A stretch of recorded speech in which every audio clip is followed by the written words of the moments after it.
Welcome to the Jaybefaunt channel. I am your host, James Fauntleroy. So good to see all of you guys here on this gorgeous Tuesday afternoon. Today is Tuesday, June 2nd, 2026. We are live.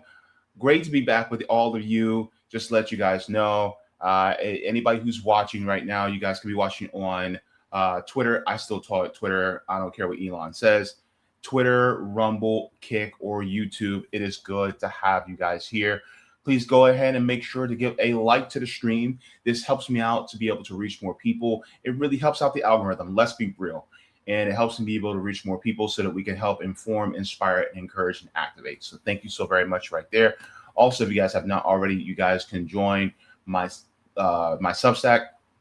Gives you email notifications whenever I go live, write any articles or upload any clips. So you guys have that there. And also, if you guys would like to ask me a question and then I answer with a video response or react to any videos that you guys find interesting, you guys can do that through qbounty.com/Jaybefaunt. So thank you so very much for that there. Good to see all of you guys here. Come on, coming in.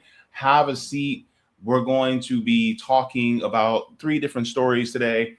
One of which is going to be a good news story because I do not want to continue to keep pushing out negative stories because it can be depressing, right?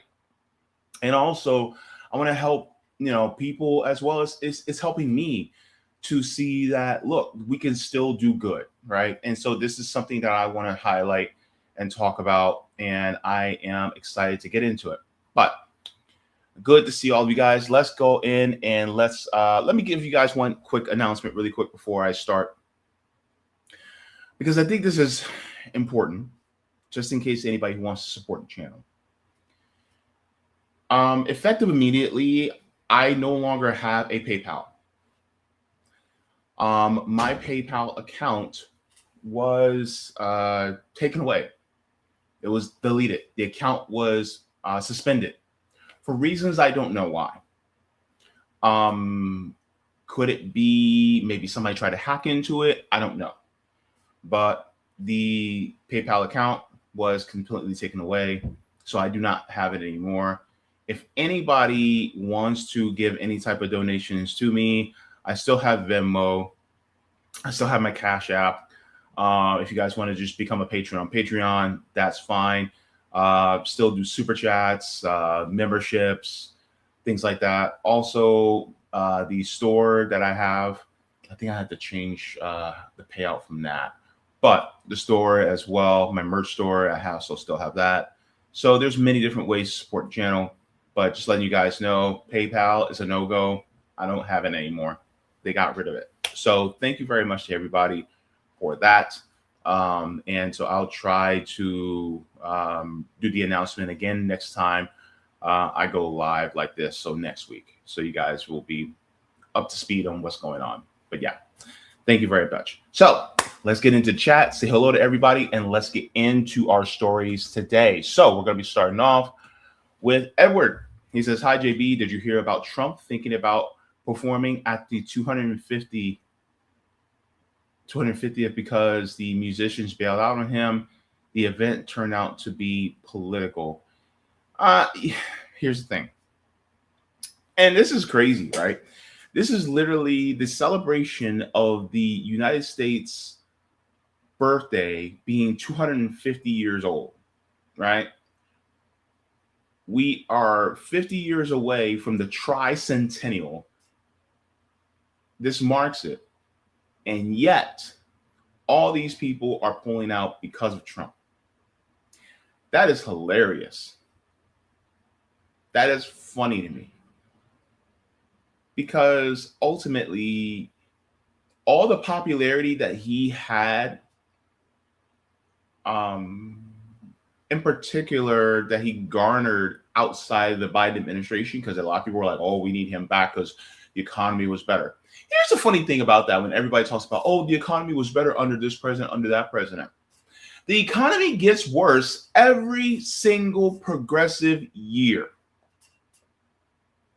For the most part, for the vast majority of people. So the Biden administration was better than the Trump administration as far as the economy. Then the first Trump administration was better than the Biden administration. Then the Obama administration was better than the first Trump administration. Then the Bush administration, besides, talk about the 2008 crash, which actually started in 2007. The Bush presidency was better than Obama because the prices, the gulf of how expensive things were wasn't as bad. And then, of course, you go down to Clinton was better than Bush. And then Bush 1 was better than Clinton. And then you go to Reagan was better than Bush and Carter and so on and so forth, right? Because the further back you go up until you hit around the 1960s, which was the peak, things were just at the best for workers overall. But they're all going to try to claim, I'm going to make the economy better. But then it gets worse every progressive year because capitalism is going into its later stages. And there's nothing they can do about it unless they were to completely change the system. That's the only way it can do. And the funny thing about it is China is actually experiencing the reversal. They're getting the reverse, where the year prior, then that president, things gotten better. Then after that, it got better each year. It's getting better each year. And I think they're experiencing like deflation, where prices are going lower and lower, but the wages are staying up. So, I mean, that's the thing. But yeah, this is all political because the thing is, Trump is no longer popular. Like, his name and his word does not hold the weight that it once did. Just like, for instance, with Obama. How much weight does Obama's word and his name hold now? And that's just the process of the American system. That's just how it goes. See, we have Nika Wicca says, please post the Axios article link. Yeah, I will once I cover it. I will definitely post that Axios article link. But there's some things we got to talk about in regards to that article because I got some thoughts. Yeah, and yes, guys, make sure to take the poll. Once I cover that story, then, if you guys want to take the poll beforehand or afterwards, it's your choice. But I have a feeling I know what the poll results are going to be, but I'd just like to see what the audience says. So, yeah.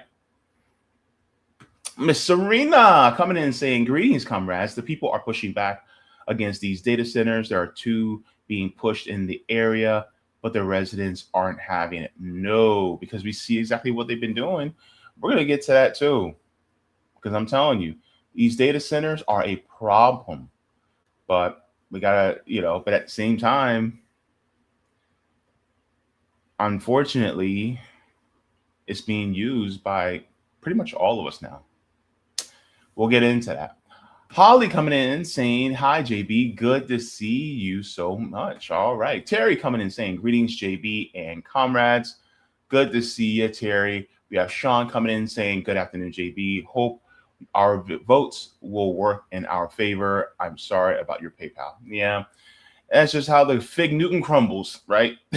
And I don't know if it has to do with, my channel, the things I've said online, but people do monitor. People do see what you say and what you do online. So I'm going to be real with you. Some of these things that are said, and especially when you take certain stances, with the people, it may be popular, but with the powers that be, it's not. Or it could just be something that it's just an automatic process that their algorithm has. I don't know, but that's just the way it is, man. All right. Nico Wicker says PayPal is run by big tech Nazis. I mean, aren't they all? All the tech companies are. Jacqueline says, hey, JB. Hey, everyone. All right. Jimmy Apples says, hey, JB, you rock, lad. You are here. Oh, thank you. That really means a lot. Mr. Jimmy Apples. Thank you. Appreciate it. I see what you're saying, Holly. I'm gonna star that. I'm gonna adjust that when we get to our to our article because, girl, it's hilarious. Man, we're gonna get into that. Let me see. Oh man, you guys are really ready for that Axios one. All right, so we're gonna talk about. I'm gonna leave the positive story for last because I want us to walk away with warm, happy feelings. But first story I'm gonna cover. We're gonna cover about Florida. And I want to get into that. So let's go into the thumbnails and check out exactly what we're going to be talking about today. And we shall get into this. Take that down. All right. So let's get into it. Oh, I left that up. My apologies. It's a very nice message, but yeah. All right. So, and let's do this too. Okay, everybody. So later in the show today, we're going to be talking about Let's Go. What's going on in Orlando? What's going on with Parramore? This is something that I think is really going to be beneficial for the historically Black neighborhood of Parramore here in Orlando. And the 32805, we have some good news to share. And I think that it is absolutely necessary. And I hope this activates more of us within the area to do more mutual aid to get out here and help as much as we can. Then we're going to be talking about American psy-op. This is one where, a lot of people have been talking about lately. Trump allegedly went nuclear on Bibi Netanyahu. I say allegedly with scare quotes, guys. But we're going to get into that story. And my question is it an American psy-op? So go ahead and take the poll if you already know about the story. But if you don't, you can wait until after I discuss it. But first, we're going to be talking about OpenAI sued. So this is a story that is out here of Florida, where Governor Ron DeSantis is seemingly taking a stance against AI data centers. But is that really true? So we're going to be getting into this story here. Oh my God. I kind of agree with them.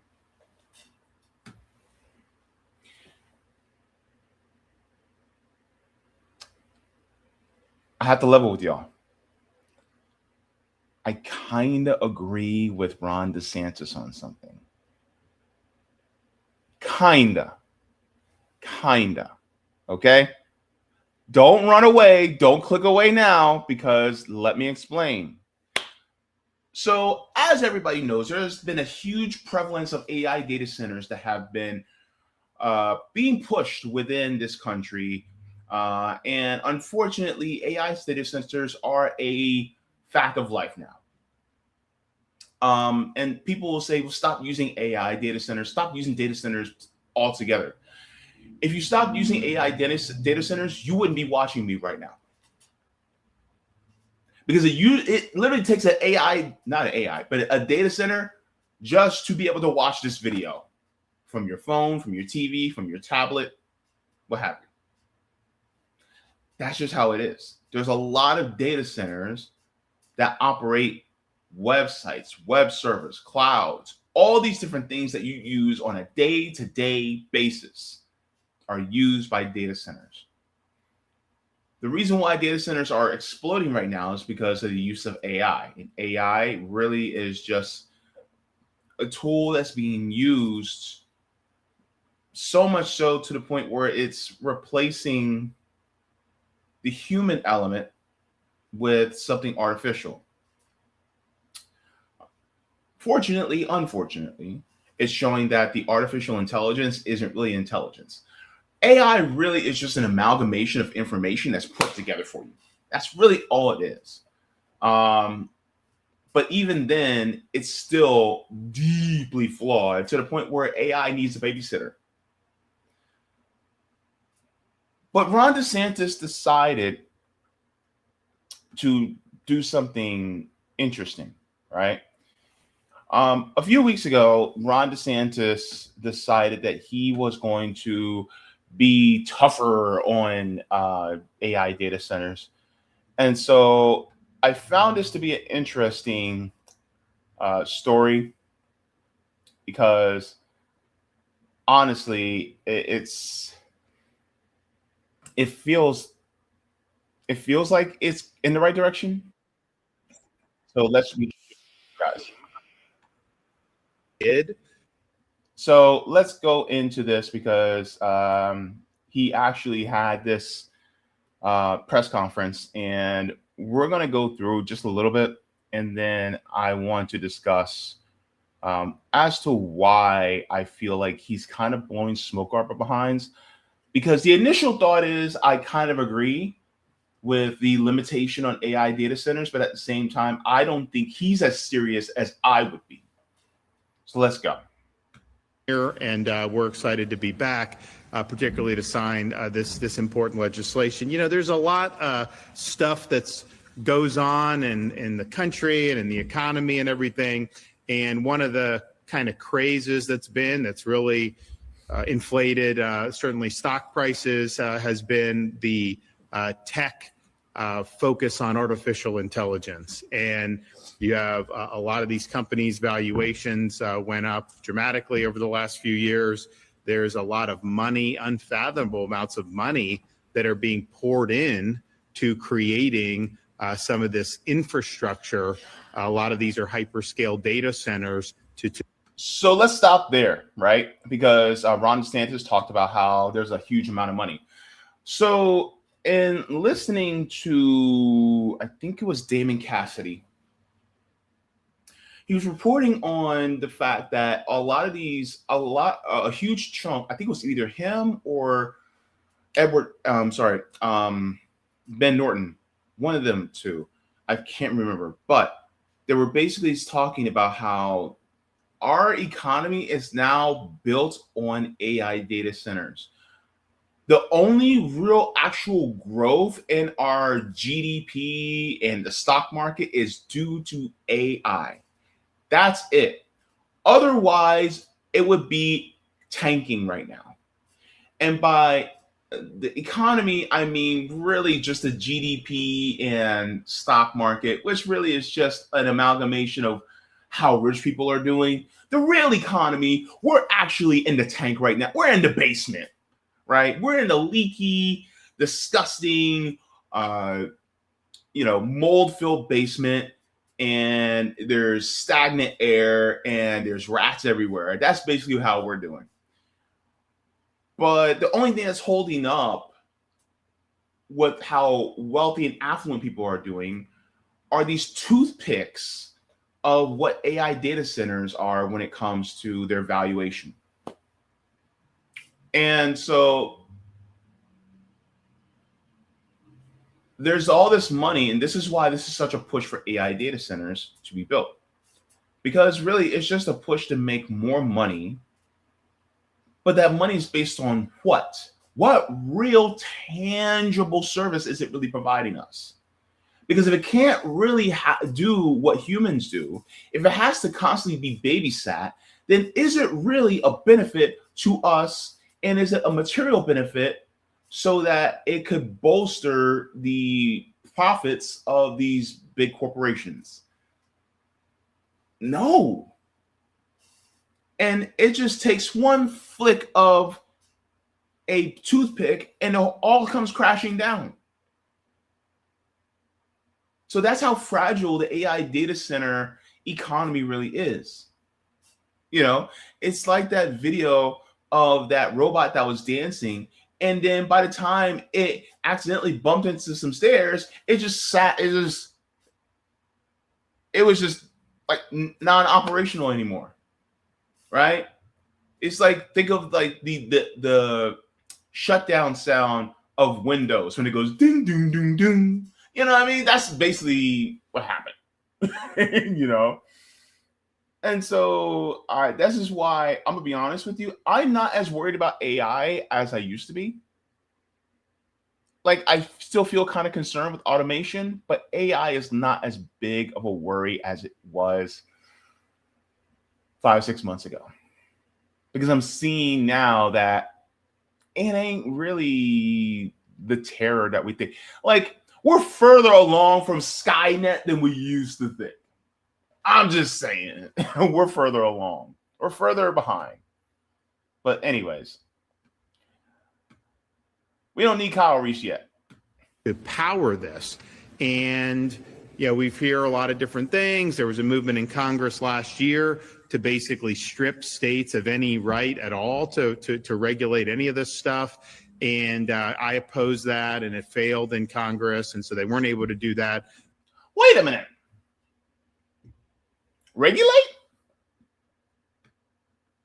Regulate? You have a conservative talking about he's pro-regulation now? That's odd. Are we in the right timeline? Regulate? I thought, wasn't it just a few years ago where all the conservatives saying we need to get rid of regulation because they're holding back progress and competition? But yet now people like Ron DeSantis are like, well, we need to regulate this. Could it be that he's actually trying to do good for the Floridians? Or could it be that there's an election coming up and look, I don't know if Casey DeSantis is actually going to run, because I at least till now have not heard that she said is an absolute no. And Ron DeSantis has been throwing shade at Byron Donalds. It's just it's going to be a short while before Fishback gets some shade from him too, if Casey DeSantis runs. And as far as I know, he hasn't endorsed either. That being the case, and Casey DeSantis is his wife, by the way, could this be a way for him to look good to Floridians by going against the one thing that a lot of Floridians actually don't want? Because here's the thing about Florida that a lot of people don't realize.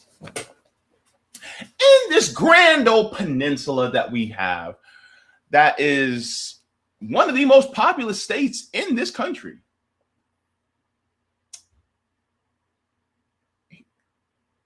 when it comes to environments and health protections, when it comes to the environment, a lot of conservatives in this state are actually more pro-environment than people realize, because there's a lot of fishing, a lot of hunting, a lot of camping, right?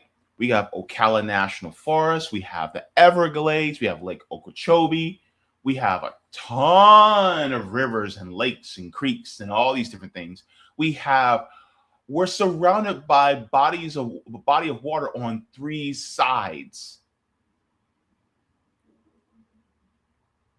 You know what I mean? We're this close to being an island, if you don't count the Keys.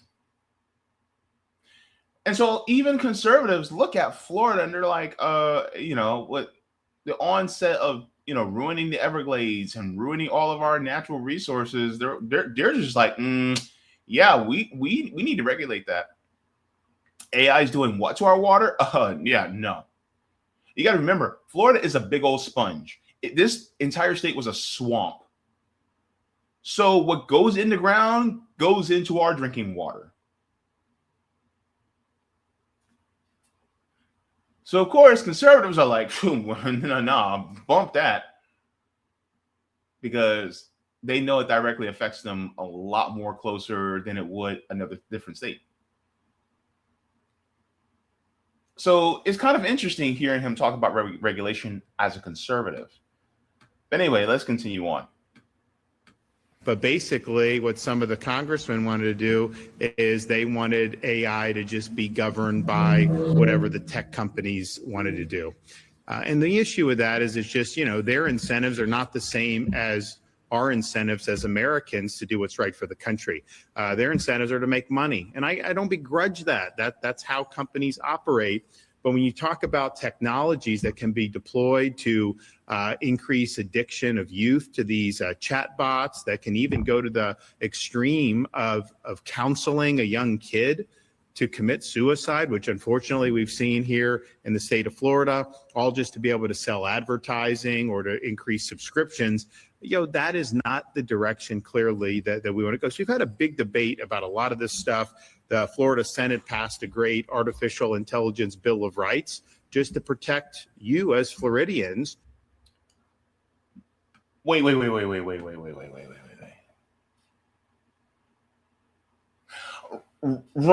Ronnie, you're circling around the real core issue here.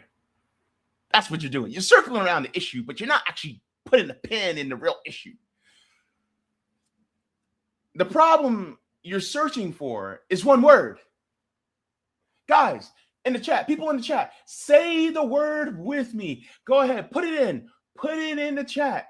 Let me see that beautiful word that they somehow embrace, but then when it comes down to it, it's actually harmful to all of us. What's the word, guys?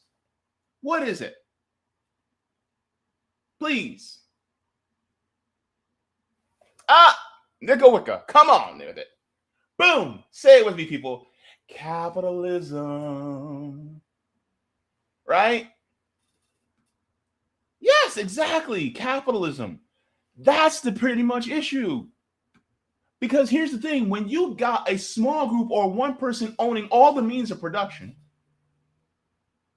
and they live in an ivory tower somewhere far off, they're not a stakeholder of when it comes to the environment, when it comes to the economy, all these different things within that given area, then no matter what they do, it's not really going to directly affect them. So then they're just going to allow and let roughshod anything and everything as long as it makes them money.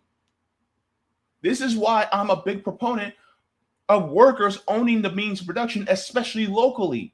This is why I believe that we should have worker cooperatives. Because if you live and work and own the company in your area, you're going to make sure that your environment is not teared up and messed up because of what your company's doing. Because all money ain't good money, y'all. It's like, at what cost?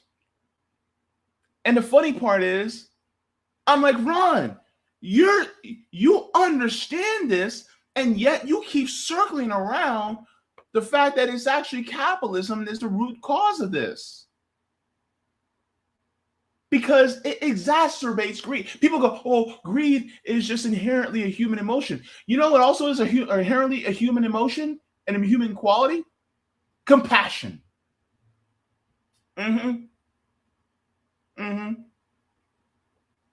Kindness is also inherently human.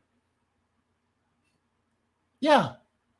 So why in the world will we embrace a system that exacerbates the grotesques of our nature, but then it suppresses the benevolence of our nature? Shouldn't we be flipping that? Anything that promotes the benevolence of our nature should be upheld and exacerbated so that we can have a system that helps us thrive. And anything that exacerbates the grotesques of our nature, that needs to be suppressed. That needs to be taken out. We should have a system that degrades that type of behavior. And yet people will still say, oh, we still need capitalism because of iPhone. And when people say that, they don't know what capitalism actually is. They don't know the difference. By the way, commerce and capitalism are two different things. Go read a dictionary.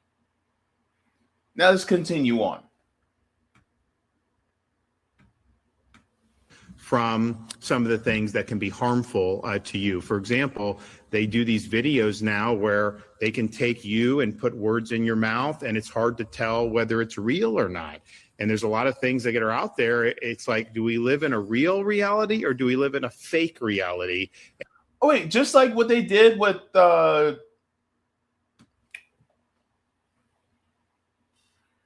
with Massey? Just what they did with him in his race in Kentucky when he was going against a Israel puppet, an IPAC control puppet.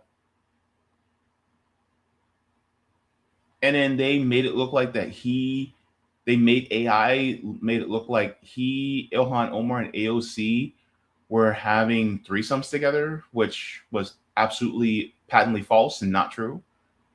But they use AI to do it. Is that what you're talking about?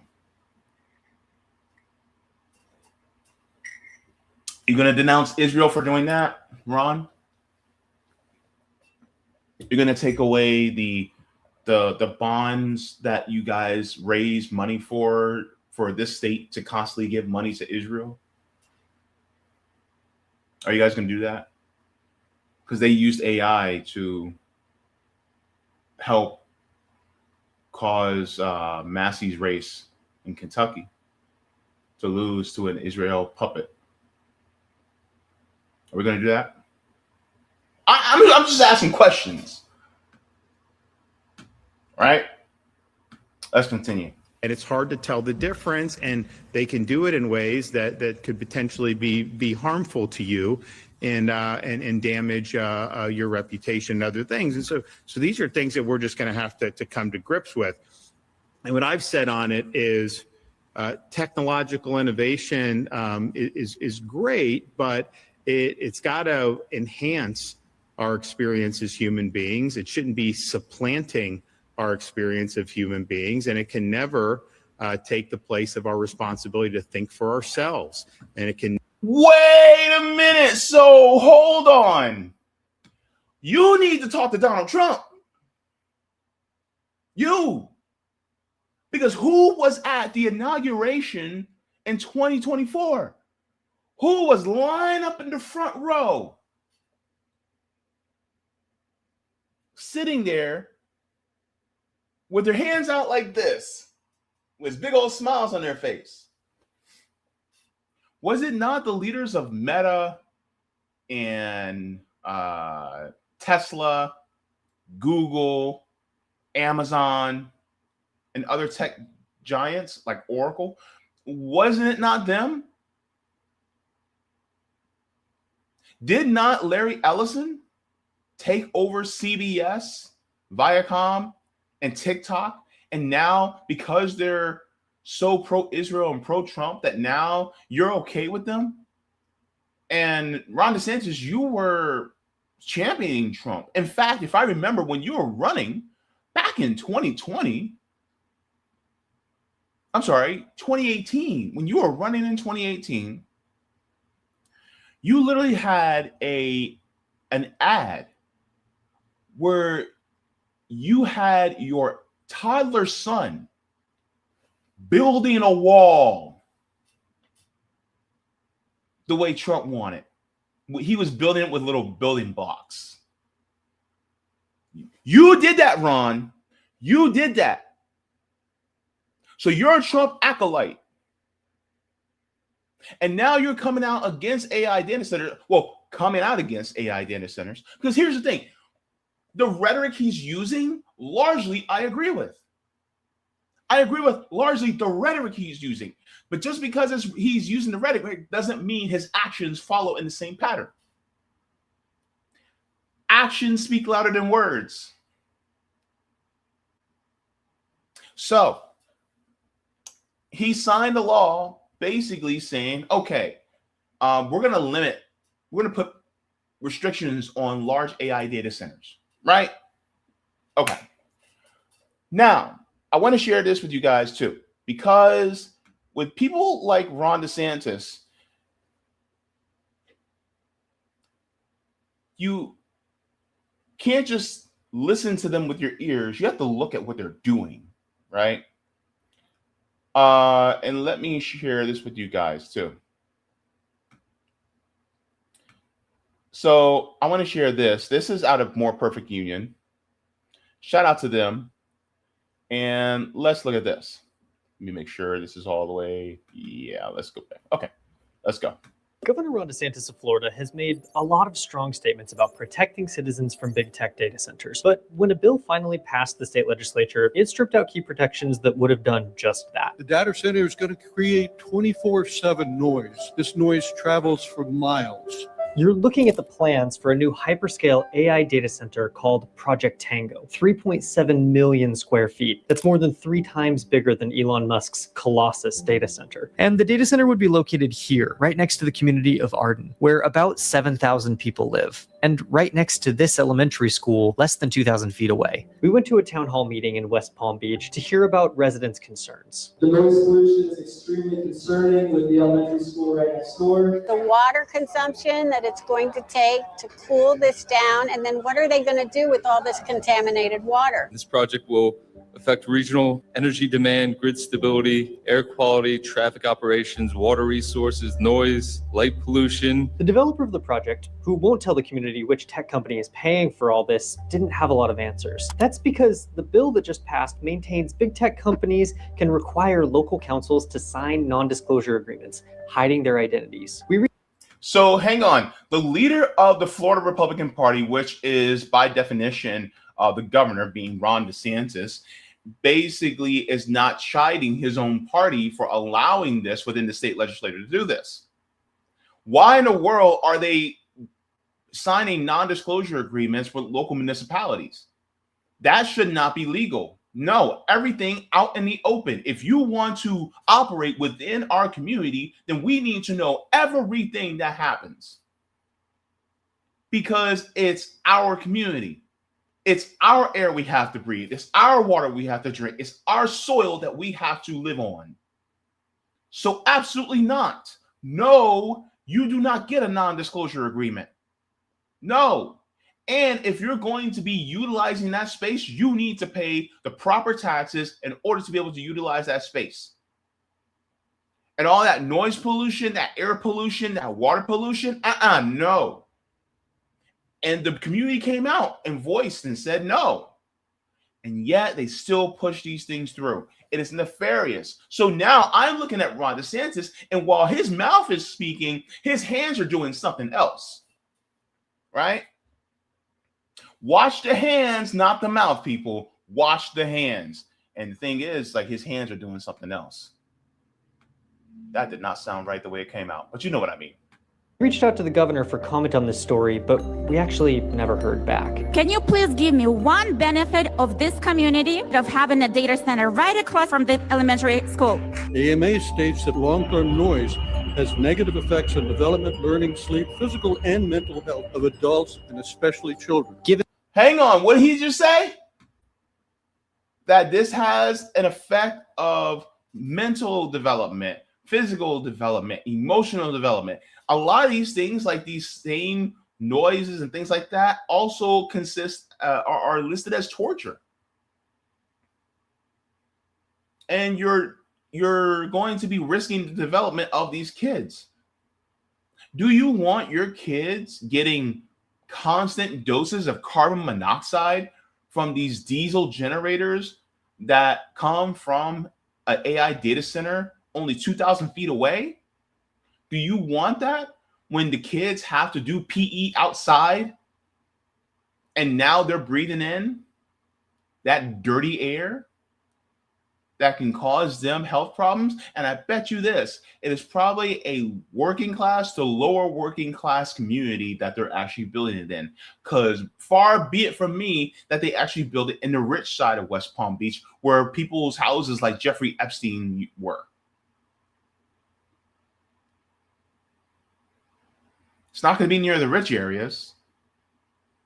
It's always going to be near the poor, black, brown areas. Even the poorer white areas.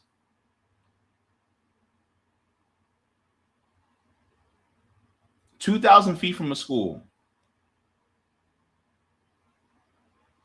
And the crazy part is, it's like, okay, so people who are registered under the sex offender registry can't get within 2,000 feet of a school, but you're going to allow something that's going to be harmful for the rest of their lives to be near 2,000 feet from a school just because a billionaire push enough dollars down the pockets of our politicians that they just go, well, it's okay. It's money investment in the state. No, it's not. That money doesn't stay in the state. That money goes outside the state and goes to those super rich people.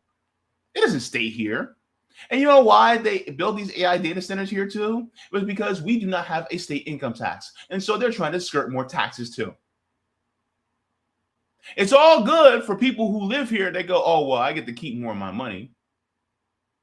But then when corporations come and knocking, when they knock on the door, they're like, hey, it looks nice around here.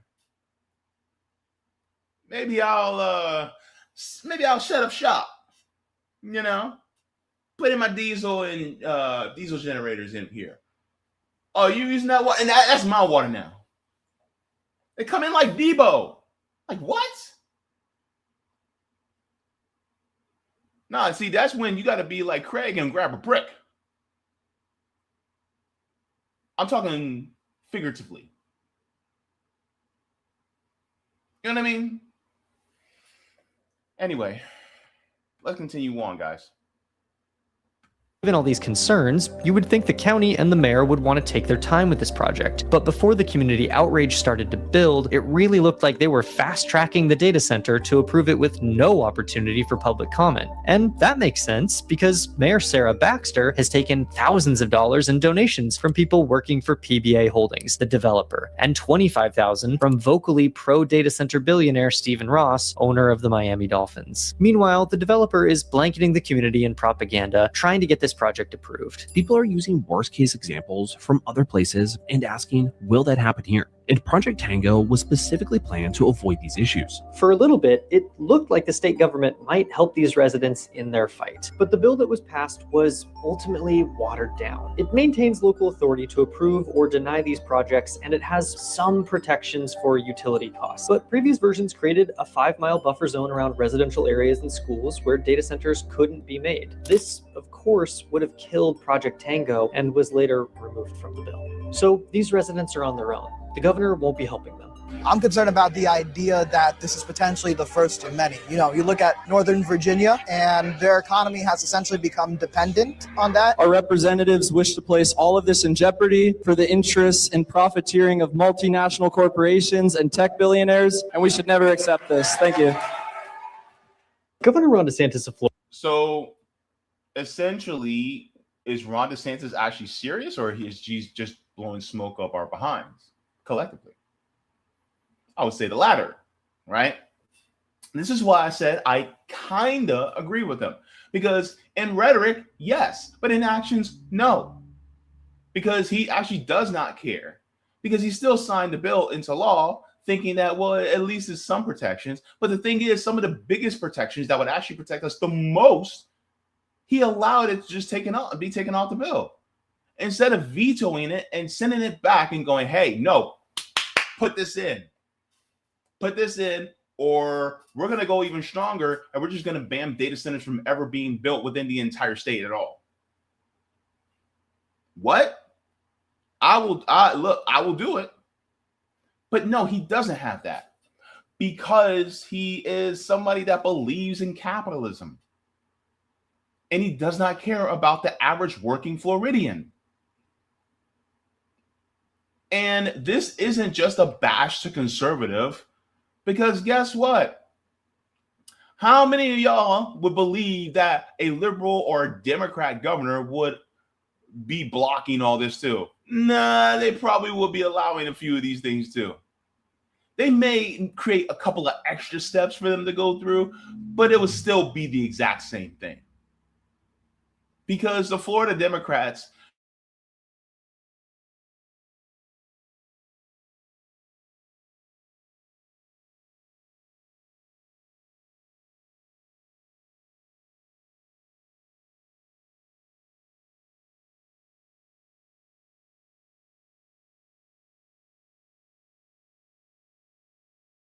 he gives you Max the birthday licks. He goes 1, 2, 3, 5, and 1 for good luck.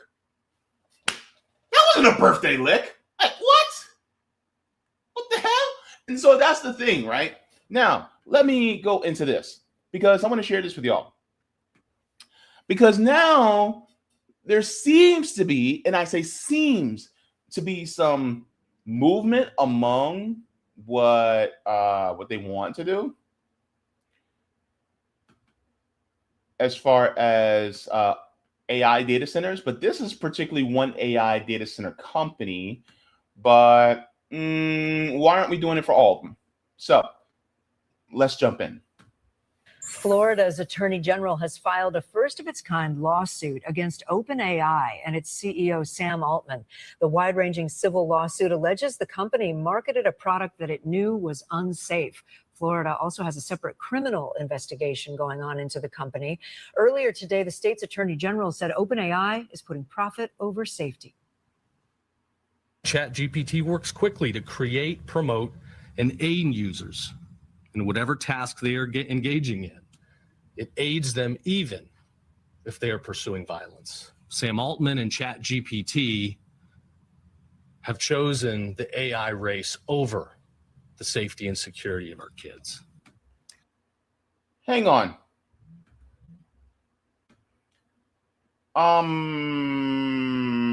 What about the Florida legislator that weakened the bill that Ron DeSantis signed?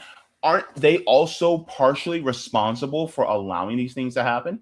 What about the municipal leaders throughout the entire state, right? What about the county commissioners in the counties? What about the county mayors across the state? What about the city mayors and city councils across the state? Do they bear some responsibility? I would seem to think so. Why aren't we holding them to account? By the way, there is a supermajority of Republicans in our state legislature.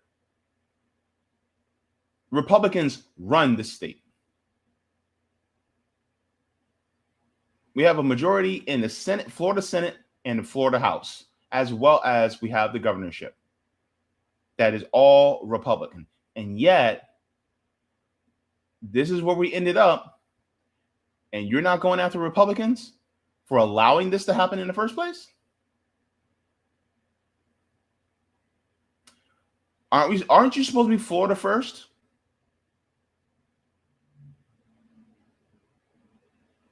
So, Attorney General Uthmeyer, you're not going to address your own party?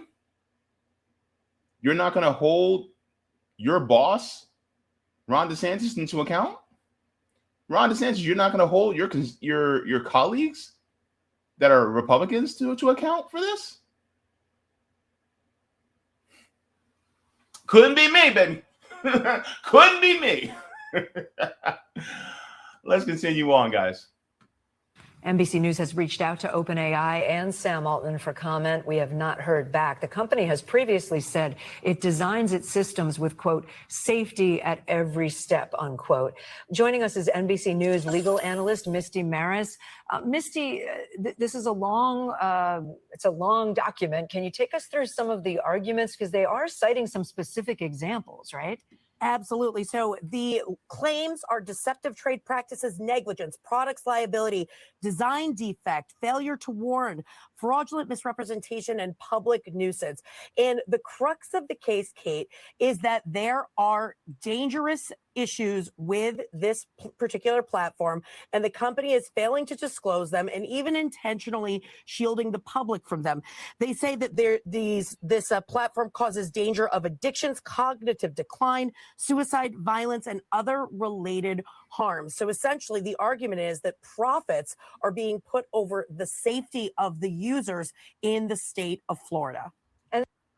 But that's how capitalism operates.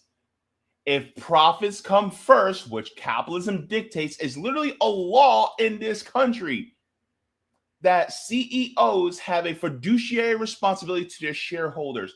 That means that the responsibility of making sure that profits come first is at the utmost top. It doesn't mean that the safety of the people or the stakeholders of the community come first No, they are an afterthought to make sure that the profits stay first. The ends justify the means. So any safety that a corporation has is because they don't want to get sued. That's basically all it is. Because if they get sued, then that means they lose money. That's the only reason why safety measures go there. It's not because they actually care. They don't care about the community. They don't actually care about your kids. They don't actually care about you. It's because they don't want to get sued because their profits matter more than anything else. It's not out of compassion. It's never was. And this is why people like me are anti-capitalist, because guess what? That means that they really just want to keep all the profits. Your life and your kids' life be damned. So this is why I say I kind of agree, because when it comes to the rhetoric, except for the corporations making all this money, I'm just like, well, no, people should come first, then profits. But anyways, but for the most part, the rhetoric, I actually agree with Ron DeSantis, what he was saying there. And James Altman, I was agreeing with him. But they don't practice what they preach. And you know who they remind me of? Democrats. Because both parties do the exact same thing. They don't practice what they preach when it comes to what's best for the people. Let's continue on. The lawsuit also is seeking to hold CEO Sam Altman personally liable. How challenging is that going to be for just legally for the state attorney general's office? It's not only challenging, it's also another unique legal theory against an executive of a company seeking to hold them personally liable. So this is really the first of its kind, Kate. We've seen a lot of different lawsuits, but it's mirroring the types of legal arguments we saw with Big Pharma and tobacco, where you actually saw personal liability for those who are making corporate decisions, which the corporation would generally shield them from personal liability. The cases would be against the company only.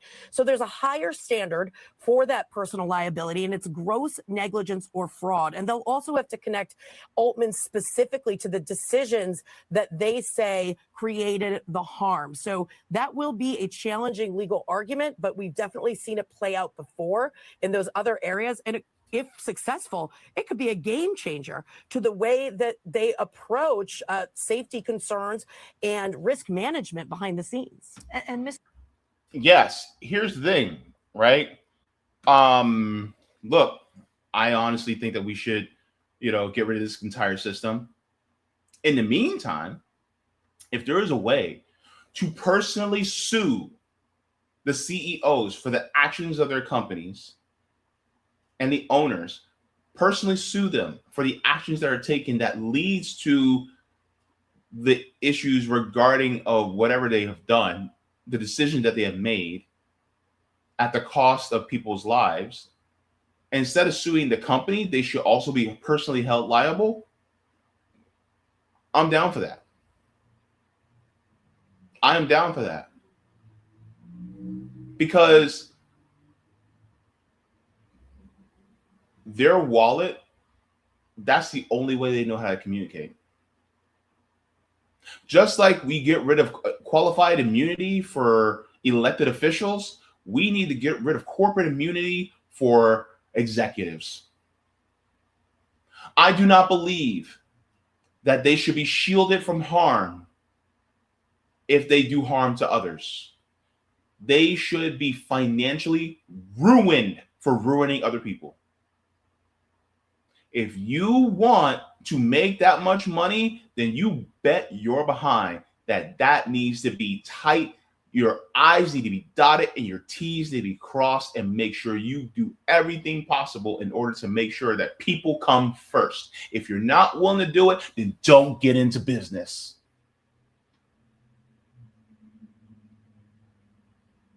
Get the hell out of here talking about, oh, well, we just got to make our money. No. You operate on the same big round rock as the rest of us, and you need to put the rest of us first before you think about profits. Oh, greedy asses. Don't give me none of that. We all share the same damn planet. And if you plan on wanting to stay on this planet, you better start cooperating with everybody on this planet together. And that goes for anybody and everybody. I will stand 10 toes down on that. If you plan on operating on this planet, you need to think about the welfare and well-being of everybody on this planet. Because guess what? We only got one.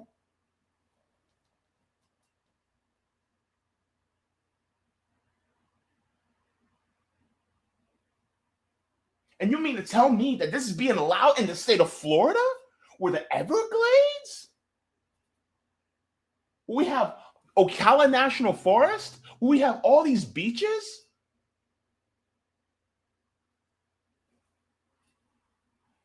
My God. This is why when you listen to politicians, you see what they do and you compare it to what they say. And it goes for anybody and everybody, including third parties, including independents. Don't matter. Policies first and actions first. Steve, we haven't heard back from OpenAI, but what kind of a defense would you expect?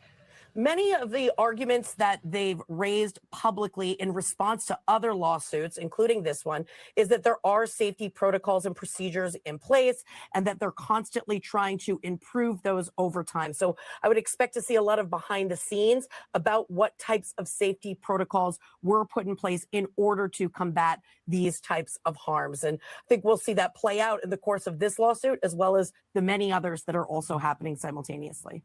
Misty Maris for us. Yeah, they're only going to improve stuff until after something happens to somebody.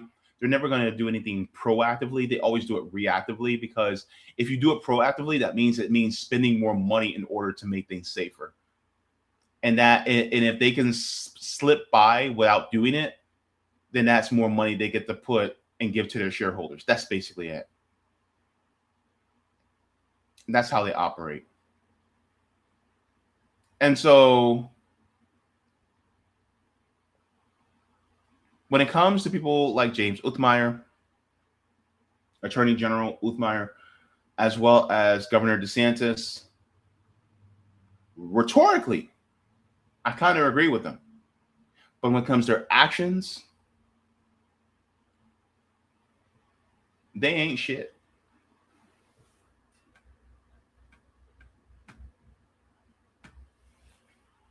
Go ahead and give a like to the stream, guys. Thank you so very much. Appreciate it. We're going to check into the Kit chat as well as the Rumble chat, see if we have any Rumble rants. And then we'll get into the rest of the chat. All right. All right, we're good on the Kit side. Let's go into Rumble. See if we have any Rumble rants up in here. All right. We're good on the Rumble side. And now let's get into this side. All right.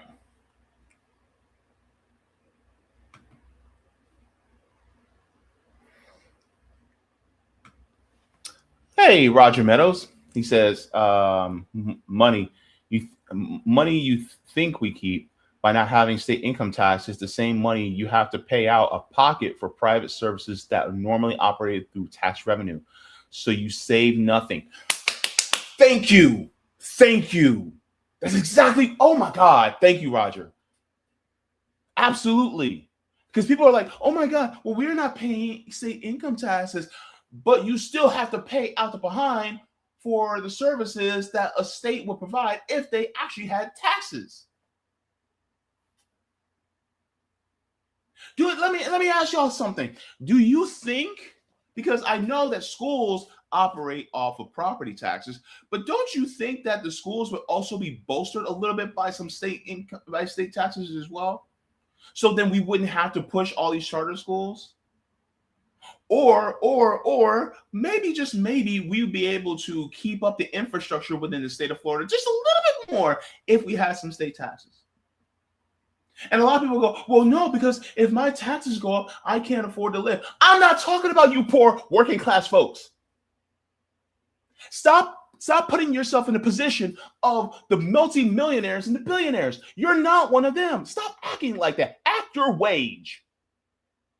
I'm not talking about taking money from you. I'm talking about taking money from them. Act your wage. Have solidarity with your class. Because here's the thing. People like John Morgan, Elon Musk, and Donald Trump, because they're all Florida residents, y'all. All Florida residents. They, all them, they could help fund the state without us raising taxes on the working class. We can do these things. But the problem is because we live in a capitalist system and they have all this undue influence on all of our politicians. They own basically the Florida, they own Tallahassee. Then we can't get anything done. And we don't have a state income tax in order to be able to give people more social welfare and to give people more social safety nets. We very well could have a nice high-speed rail system here in the state of Florida instead of having that broke-ass, overpriced bright line that only goes to what, 3 or 4 locations? And now they're sitting out there begging for money like, hey, we can't afford. Well, you shouldn't have invested in a private business that is for public transportation. Oh, my God, but it's going to operate at a loss. Who cares if it operates at a loss? It's public good. You know how many times a library operates at a cost, but we need libraries? They operate at loss. Okay, but it's absolutely necessary for us to have. Do you know that if we were to privatize the postal service, and I'm talking about nationally, if we privatize the postal service, guess what? Then if a private corporation was to take it over, they would cut off rural service to many rural areas. Why? Because it's not profitable. But we have it because it needs to operate at a loss, because it's an essential service for people to have.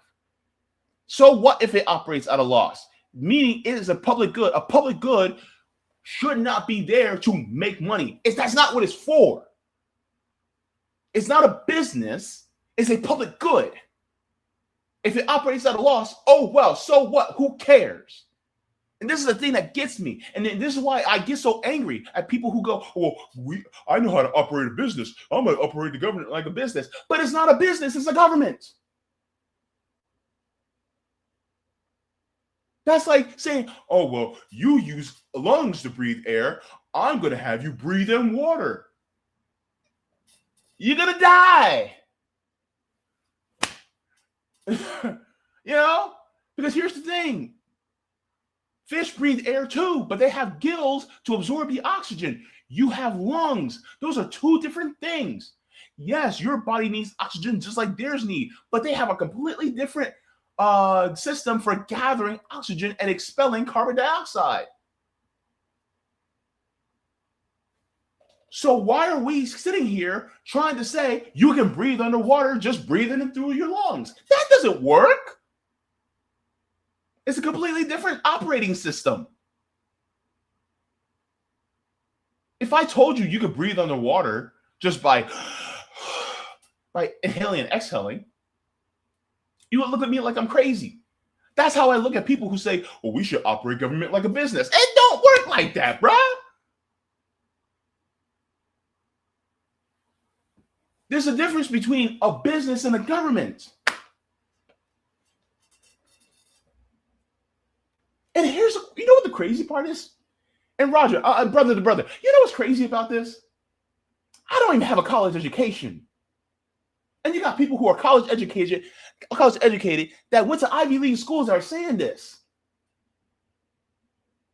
Look, the only time I ever stepped foot in a college was to do a tour or go to a graduation ceremony. That's it. And I know this, but they somehow don't. What? My gosh, it's just crazy to me. Jacqueline says, I just love how DeSantis counts himself as a human being after behaving like a complete monster for most of his life. Yeah, can we remind people how he oversaw a lot of the actions that happened in Guantanamo Bay as he was a JAG lawyer? Defending the torture of people from West Asia who were innocent and taken in under the pretenses of being a terrorist, when in reality they were not at all, and then finally released years later, but their lives were basically stripped from them.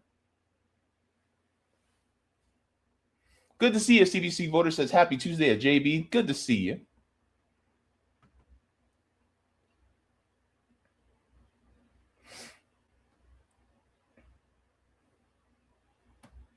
Jacqueline says Cenk Uygur and Hassan Piker have been banned from the UK, supposedly for anti-Semitism. And yeah, I'll bet any money that Elon Musk will have no problem getting into the UK even after his infamous salute.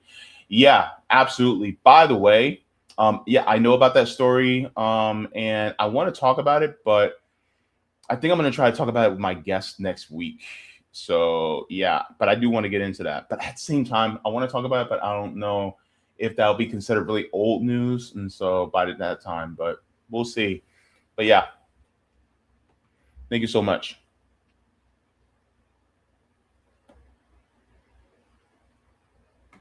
Roger says recency is opposite of primacy. Look up shareholder primacy in its origin. I have a ballot measure in transition from primacy to shareholder recency. Thank you so very much. We have Mouse coming in saying, hello, Jockey, Roger, and JB. Good to see you, Mouse. John Kipper in here giving peace, love, and solidarity. Good to see you, John. Blue Marble, a.k.a. Adam Bashir. All right. Edward says, DeSantis will never act like a human being unless it involves making money. A lot of them don't. They don't act like human beings because they're driven by that profit motive. Daniel says, act your wage. Yeah, right? People don't act their wage, man.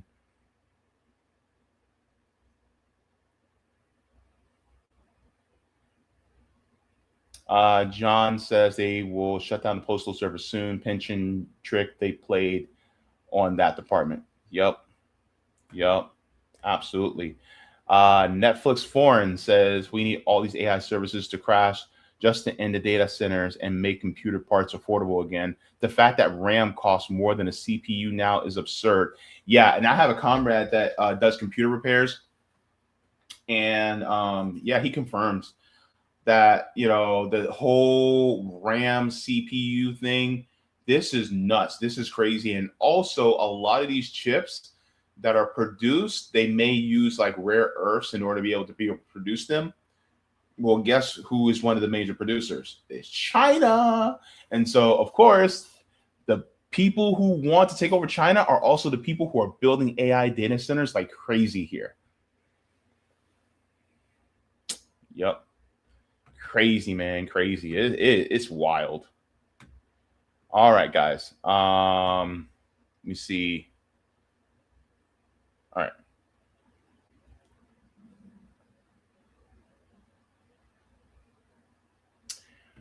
So let's get into the next story. Oh, you know what? I forgot. Got to thank the patrons. Let's go into that, and then we will move on to the next story. So thank you so very much to the patrons on Patreon. Without you guys, this channel does not operate. So let's take a look at the tiers.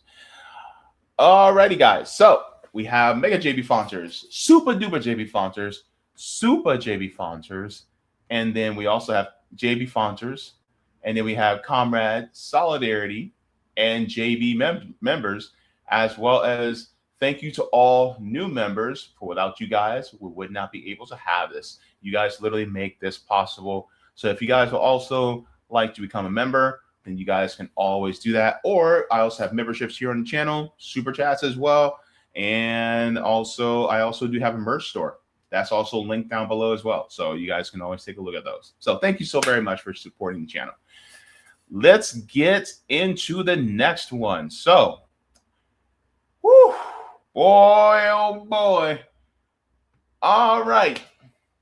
American psy-op. Oh my Lord.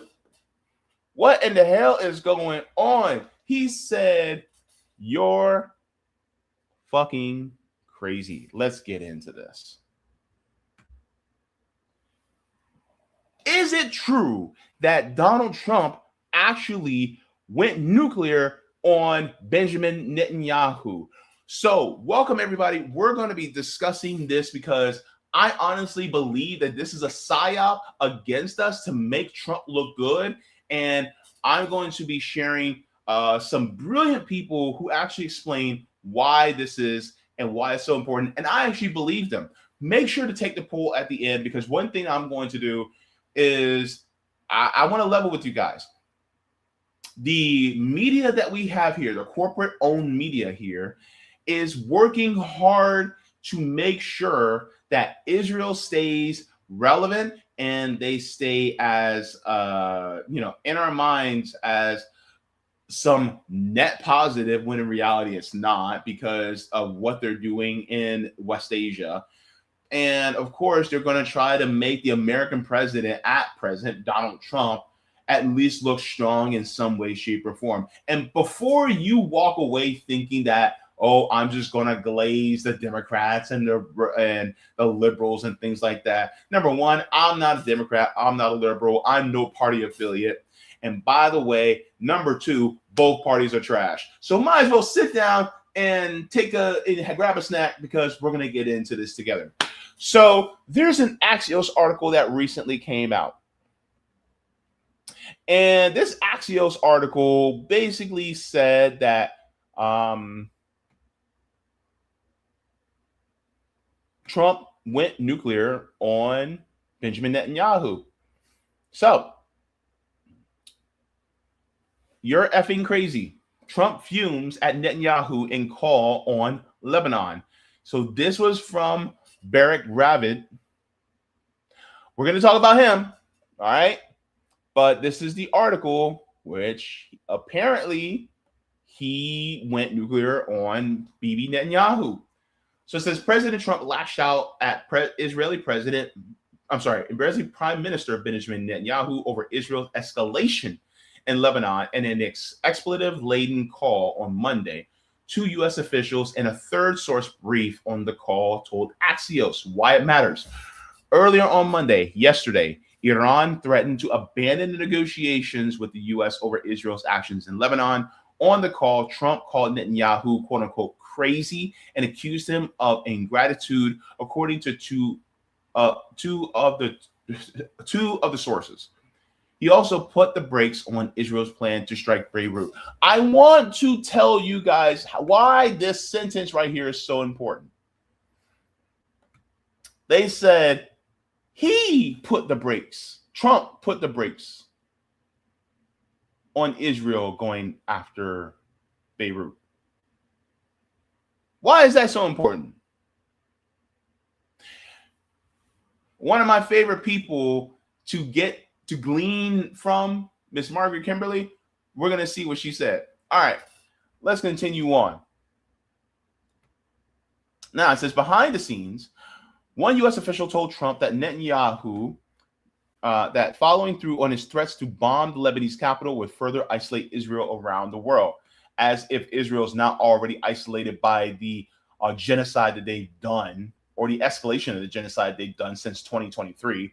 But we're not going to talk about the other 75 years. Anyways, two other sources said Trump claimed he'd help keep Netanyahu out of jail, a reference to supporting during Netanyahu's corruption trial. Also summarizing Trump's remarks to Netanyahu, U.S. official said, you're effing crazy. You'd be in prison if it weren't for me. I'm saving your ass. Everybody hates you now. Everybody hates Israel because of this. Let's be real. It's not just because of that. What happened on October 7, 2023? What was live streamed to us on our phones, our tablets, our computers, and on our TVs 24/7? How many times do you have to see the inner skull cavity of a child in order to realize, yeah, that group of people is not good that are attacking? How many bombs do you have to see go off, not just in mosques, but also synagogues and churches within Gaza? How many hospitals and residential buildings and schools do you have to see leveled and destroyed in order to realize that these may not be the best people? This is not the actual most moral army in the world. How many times did you have to read about them training dogs to sexually assault Palestinians just so that they can feed some depraved hunger that they have within these detention centers? How many times do you have to read about them, the IDF, arguing and protesting that they should be able to sexually assault Palestinian detainees? How many of those Palestinian detainees that were sexually assaulted may have been minors? How many times do you have to read about Palestinians being shot and killed? Also children, 7, 8, 9, 10, 11, 12-year-old little boys and little girls being shot to death just for getting water, just for getting food. You mean to tell me that, oh, because of just what's going on in Lebanon and what they're doing, trying to do to Beirut, that's what's going to turn things on them? I don't know. Gee, maybe it was the last 78 years of the Nakba that had something to do with it. Maybe, just maybe. Am I losing it here? And we're going to talk about one of the authors of this article, because one of the authors of this article has an angle. Let's continue on, y'all. Let's continue on. And then it says a second source briefed on the call said that Trump was pissed. And that one point yelled at Netanyahu, "What the F are you doing?" Now, I'm being very, I'm censoring myself a little bit because we're on Twitter. I'm sorry, we're on YouTube. But rest assured, right? Did Donald Trump actually say these things? I'm gonna give my thoughts, okay? But let's continue on, right? Driving the news, U.S. official told Trump knew Hezbollah had been shooting at Israel and the Israel needed to defend itself, but felt in recent days that Netanyahu was escalating in a disproportionate way. You mean after October 7th, when only 1,200 people who were formerly or presently part of the IDF were murdered, and so it wasn't 1,200 Palestinians that were murdered.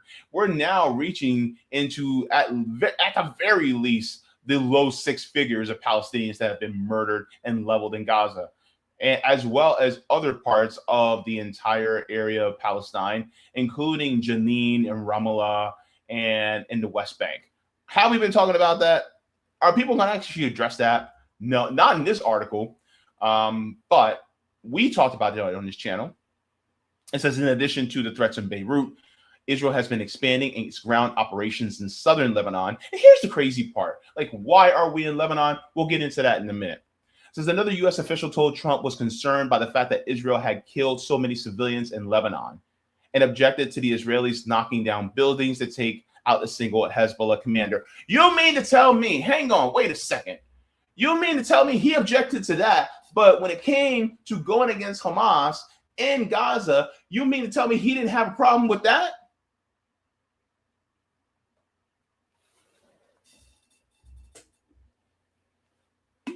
Oh, now he has a problem with it. Now he has a problem with it. All right, bro.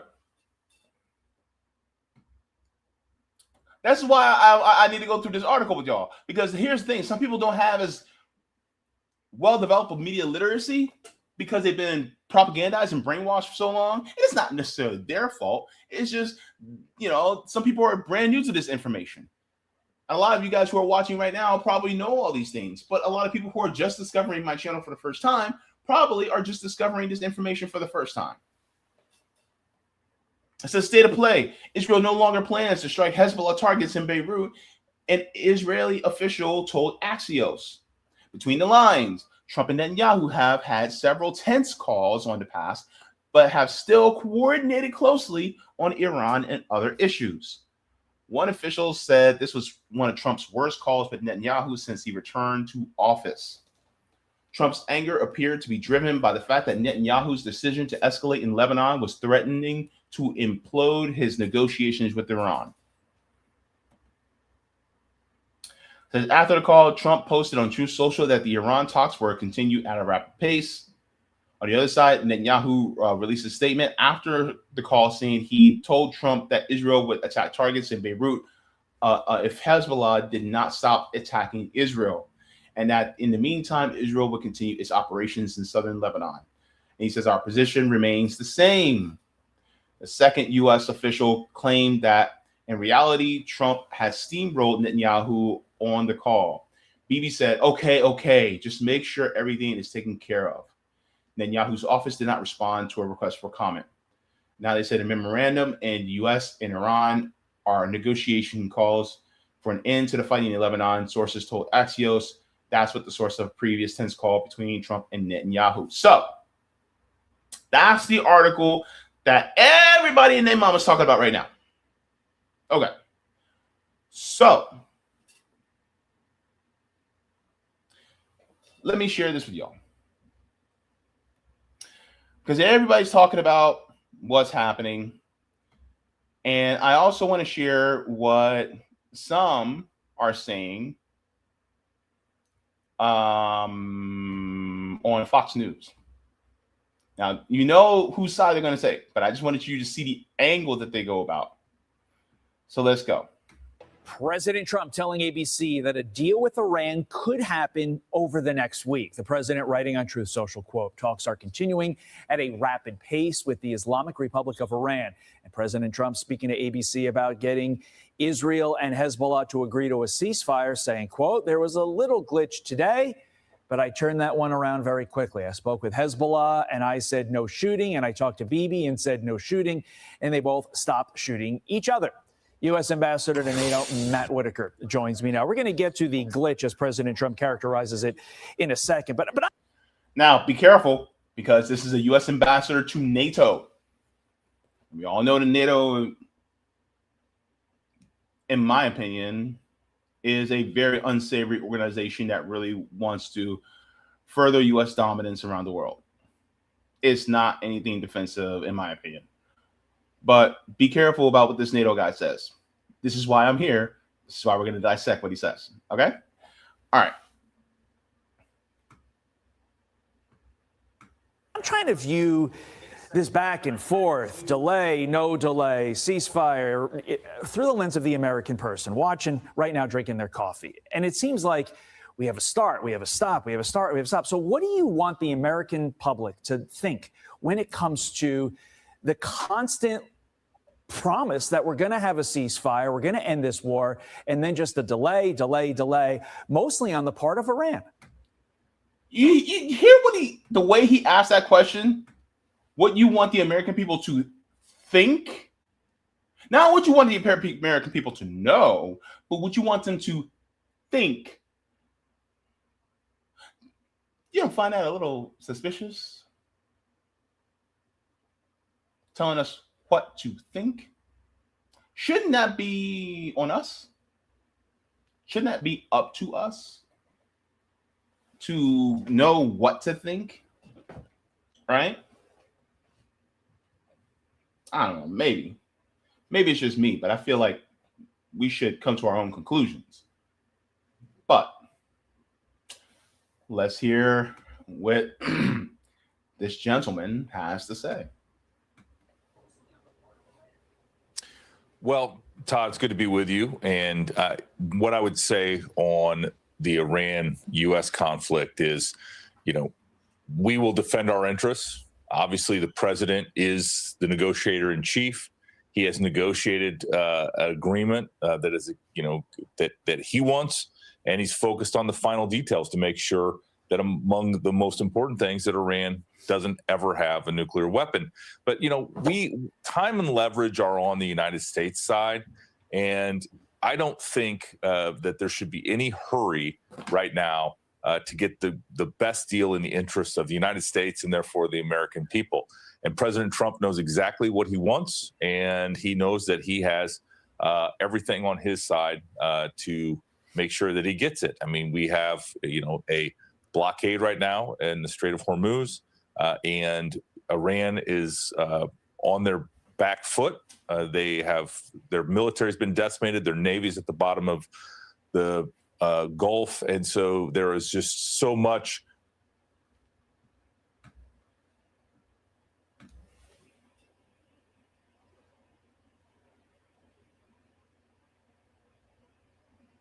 He's bullshitting you, right?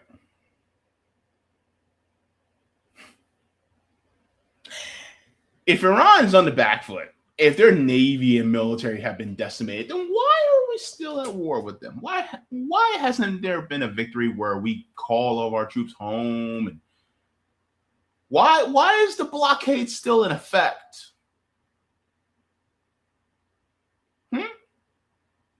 Why? Why is this so complex if it's all clear and done and we got it wrapped up, right? If that's the case, then why are we still there?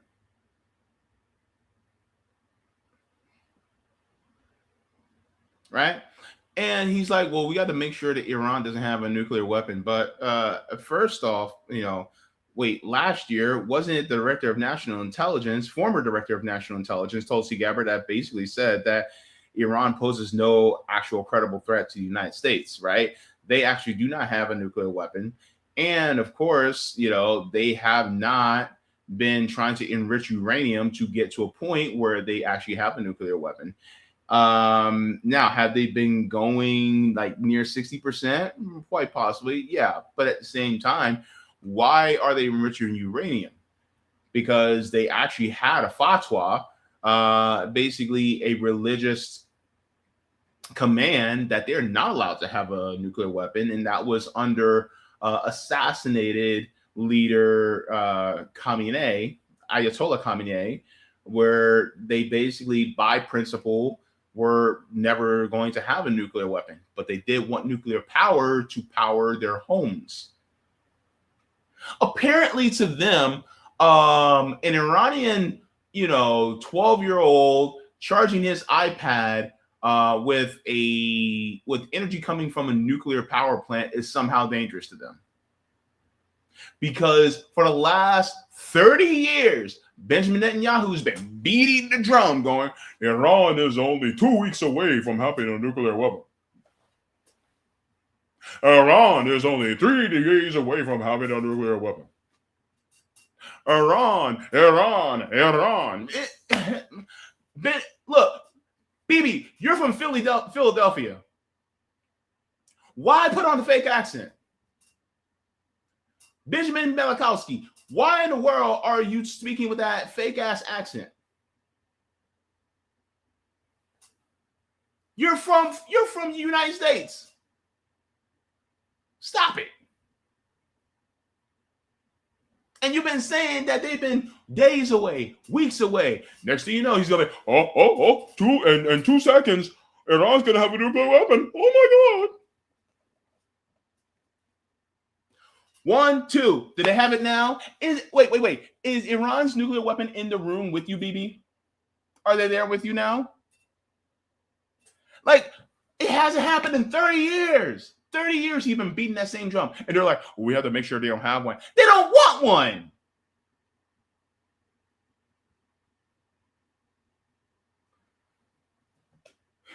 And y'all still believe them?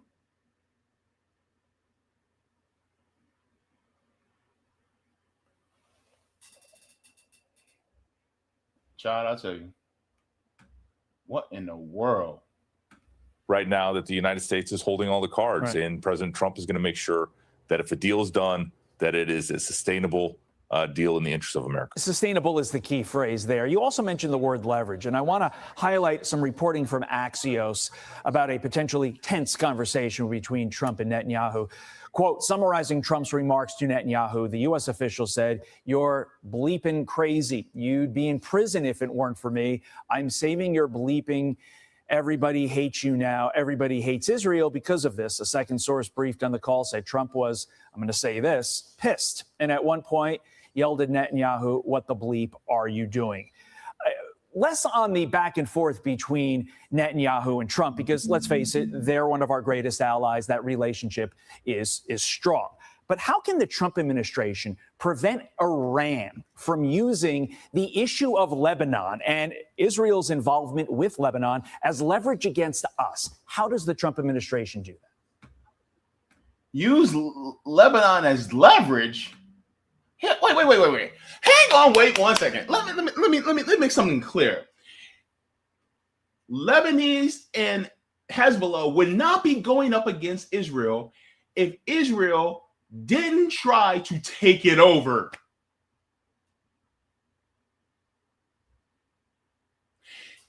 If you want the person, if I go into somebody's house and if I try to steal their stuff, and I'm upset that they're coming at me with a weapon, then maybe, just maybe, I need to stop trying to steal their shit. That's the answer. Stop trying to take people's stuff. Why are people always, when I'm trying to grab something, why are people always coming after me? Because you're taking their stuff. Like, wait, are we not going to start talking about, like, and a lot of conservatives want to talk about the 10 Commandments. Well, aren't you not supposed to covet another man's things? Why are we coveting something that another country has? Why are we trying to take Lebanon's territory?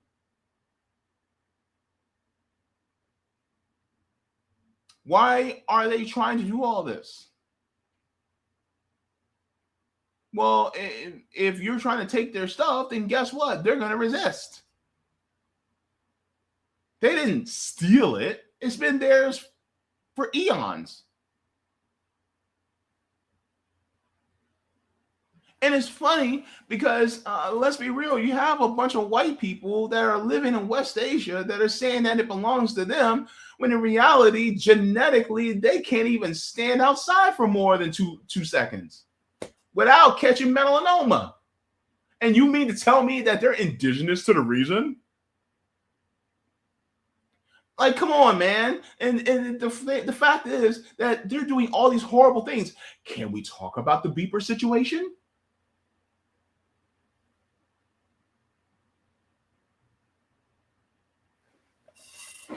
And so that's why I'm saying what I'm saying, because it's like, stop taking people's stuff. This is why the war with Iran is happening right now, because the United States is trying to take something that's theirs.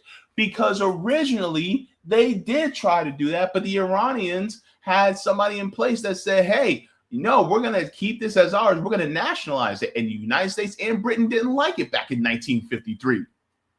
So guess what? They replaced the government with a king, a monarch, and said, see, they're going to do what we want. And so we're going to get all the things that we want from them.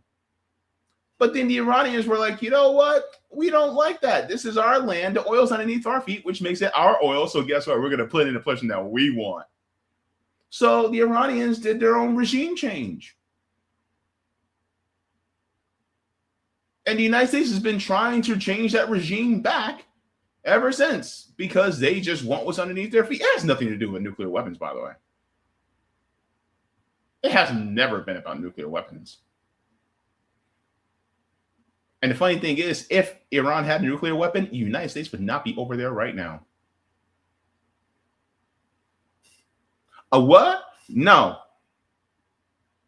When was the last time the United States actually was attacking North Korea?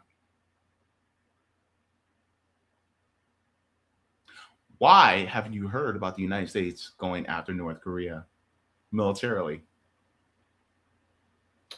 Oh, because they have a deterrent.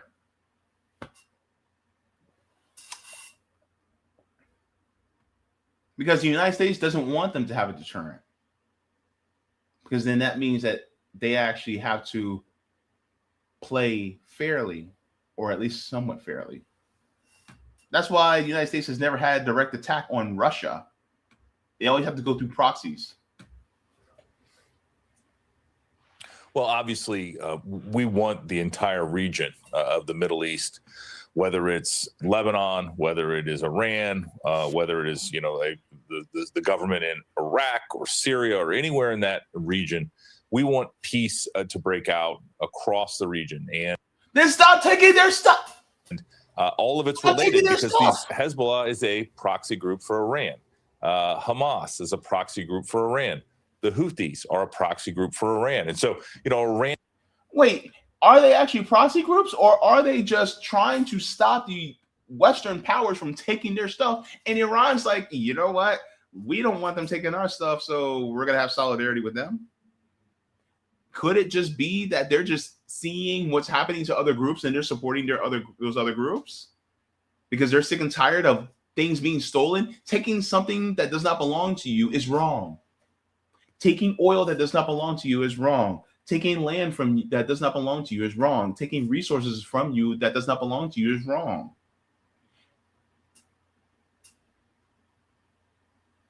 That type of theft, I am completely against. I'm against theft. I'm against wage theft. I am against theft of land. I'm against theft of housing from people. I'm against these different types of theft. And unfortunately, capitalism exacerbates theft.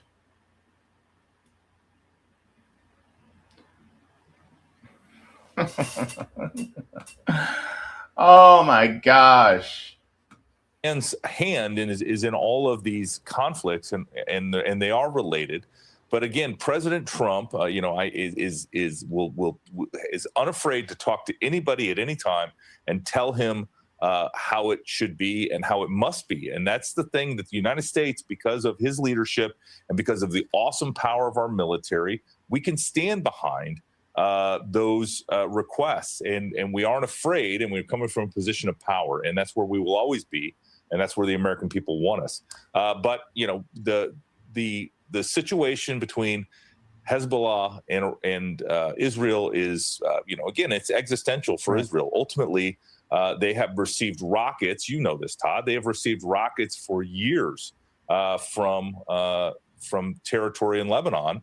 And, they are, I think, once and for all trying to root that out. Now, could they go too far? Is that a concern?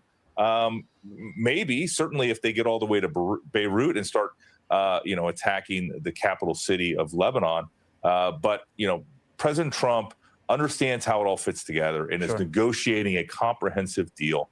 If the Iranians want to include the Hezbollah issue in that, and it can be negotiated, then I'm sure President Trump will find a way to include that. But again, he holds all the cards, and he's going to decide the deal that is going to be on the table and accepted. As the U.S. ambassador to NATO, we would be remiss if we did not ask you about this quickly. President Trump reportedly telling Turkey and its president, Erdogan, that he plans to visit their country for a NATO summit in July. This is a big NATO summit. What would President Trump's presence in Turkey at this summit, Mr. Ambassador, mean for the future of the alliance?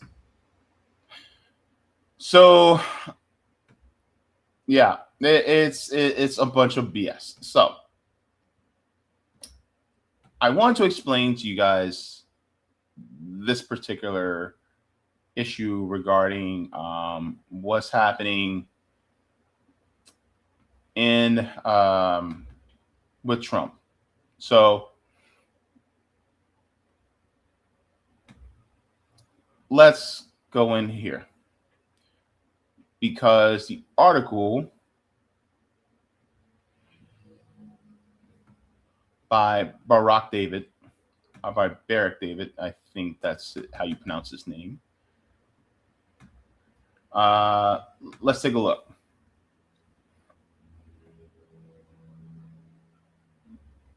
And it's right on his profile. So let's check here. So here's Barack David. the article of one of the authors of that article. So this is him. He says, global affairs correspondent for Axios, CNN analyst, Washington correspondent for Israel's Channel 12, author of Trump's piece, link in bio. So, sounds like he is a puppet, right?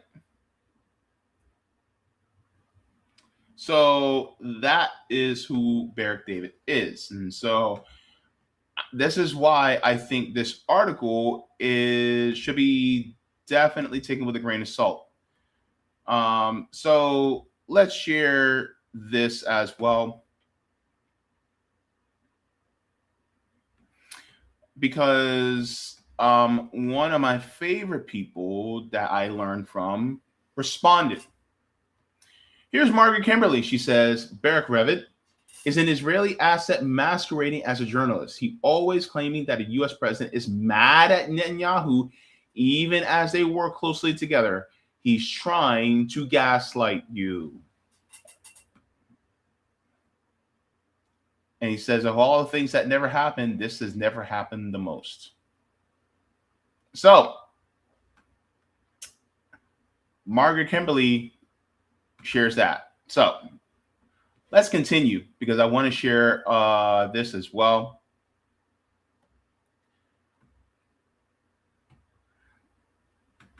Because people are already,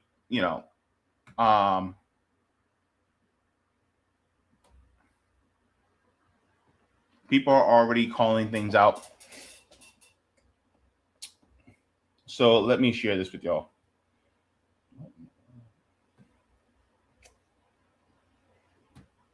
So I want to share this because this is allegedly a confirmation about the article in Axios. So this is from Israel puppet Mark Levin.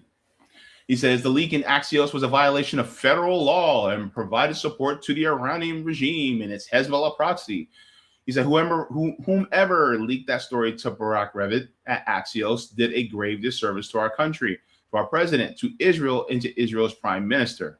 The Iranian regime will benefit from that leak, viewing us as weak and desperate for a deal, even coming to Hezbollah's defense. The Israeli people will also be furious. The missiles are aimed at them, not Washington.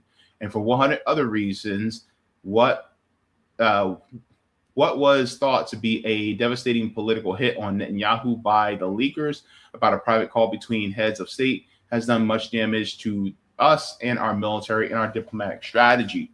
And if the leakers or others believe Israel should abandon its survival for some deal, they will have a very hard lesson to learn.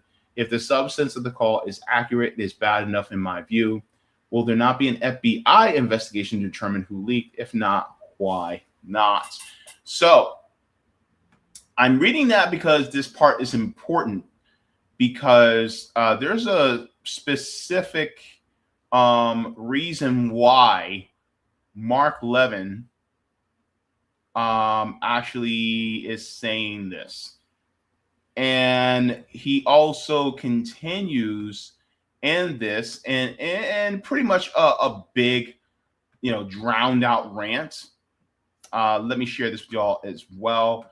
Mark Levin just basically is calling for Barak Revit to be fired. He said more regarding yesterday's leak about the phone call between POTUS and Bibi. Says Barak Revit at Axios should be fired. Reason: his story was largely fabricated by those anonymously leaking to him. The media needs to take seriously the accuracy of what they report in these media companies, need to clean up their messes. Axios should issue an immediate correction and apology, and the DOJ, FBI should open a criminal investigation today. A criminal investigation is warranted because the nature of the leak and other purpose, which was to damage relations between our country and Israel, give aid and support to the enemy, and influence the course of the war negotiations in a way that is harmful to our country. Mark, let me ask you this question. You don't think that the genocide in Gaza had anything to do with ruining the credibility and support of Israel?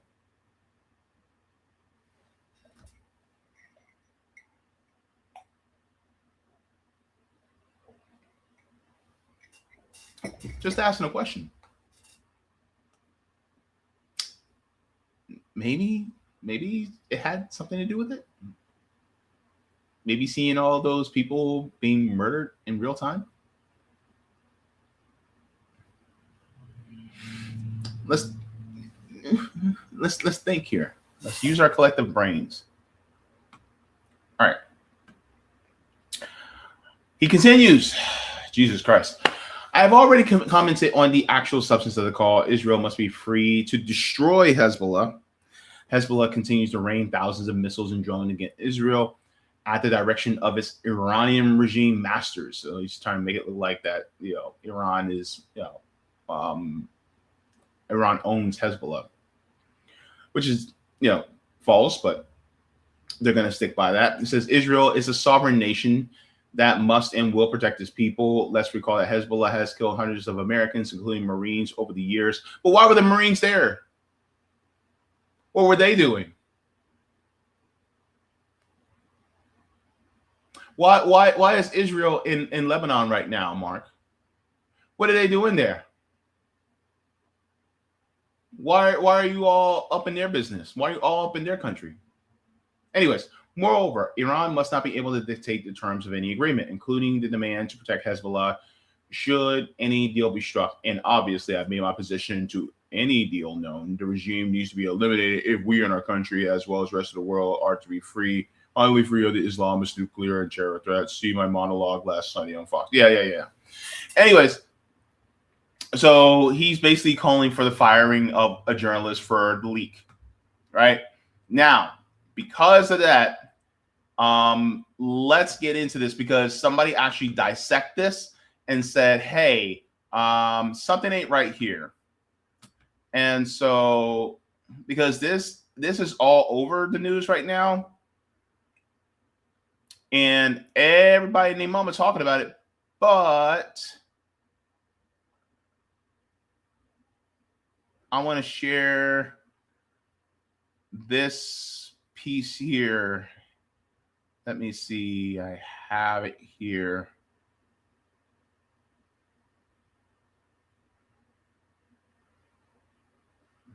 Let me. I could have swore I had it. Hang on. Sorry, guys.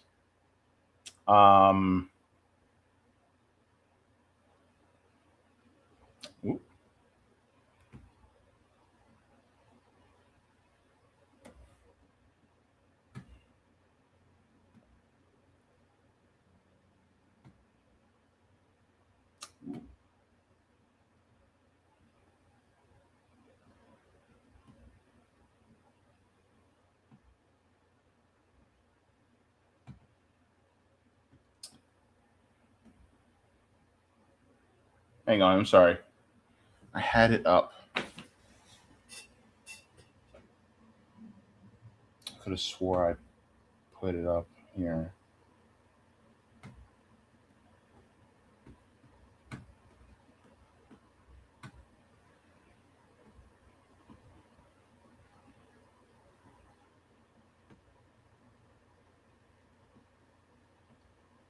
Hang on, guys. I'm sorry. Something had moved away from me. Let me see.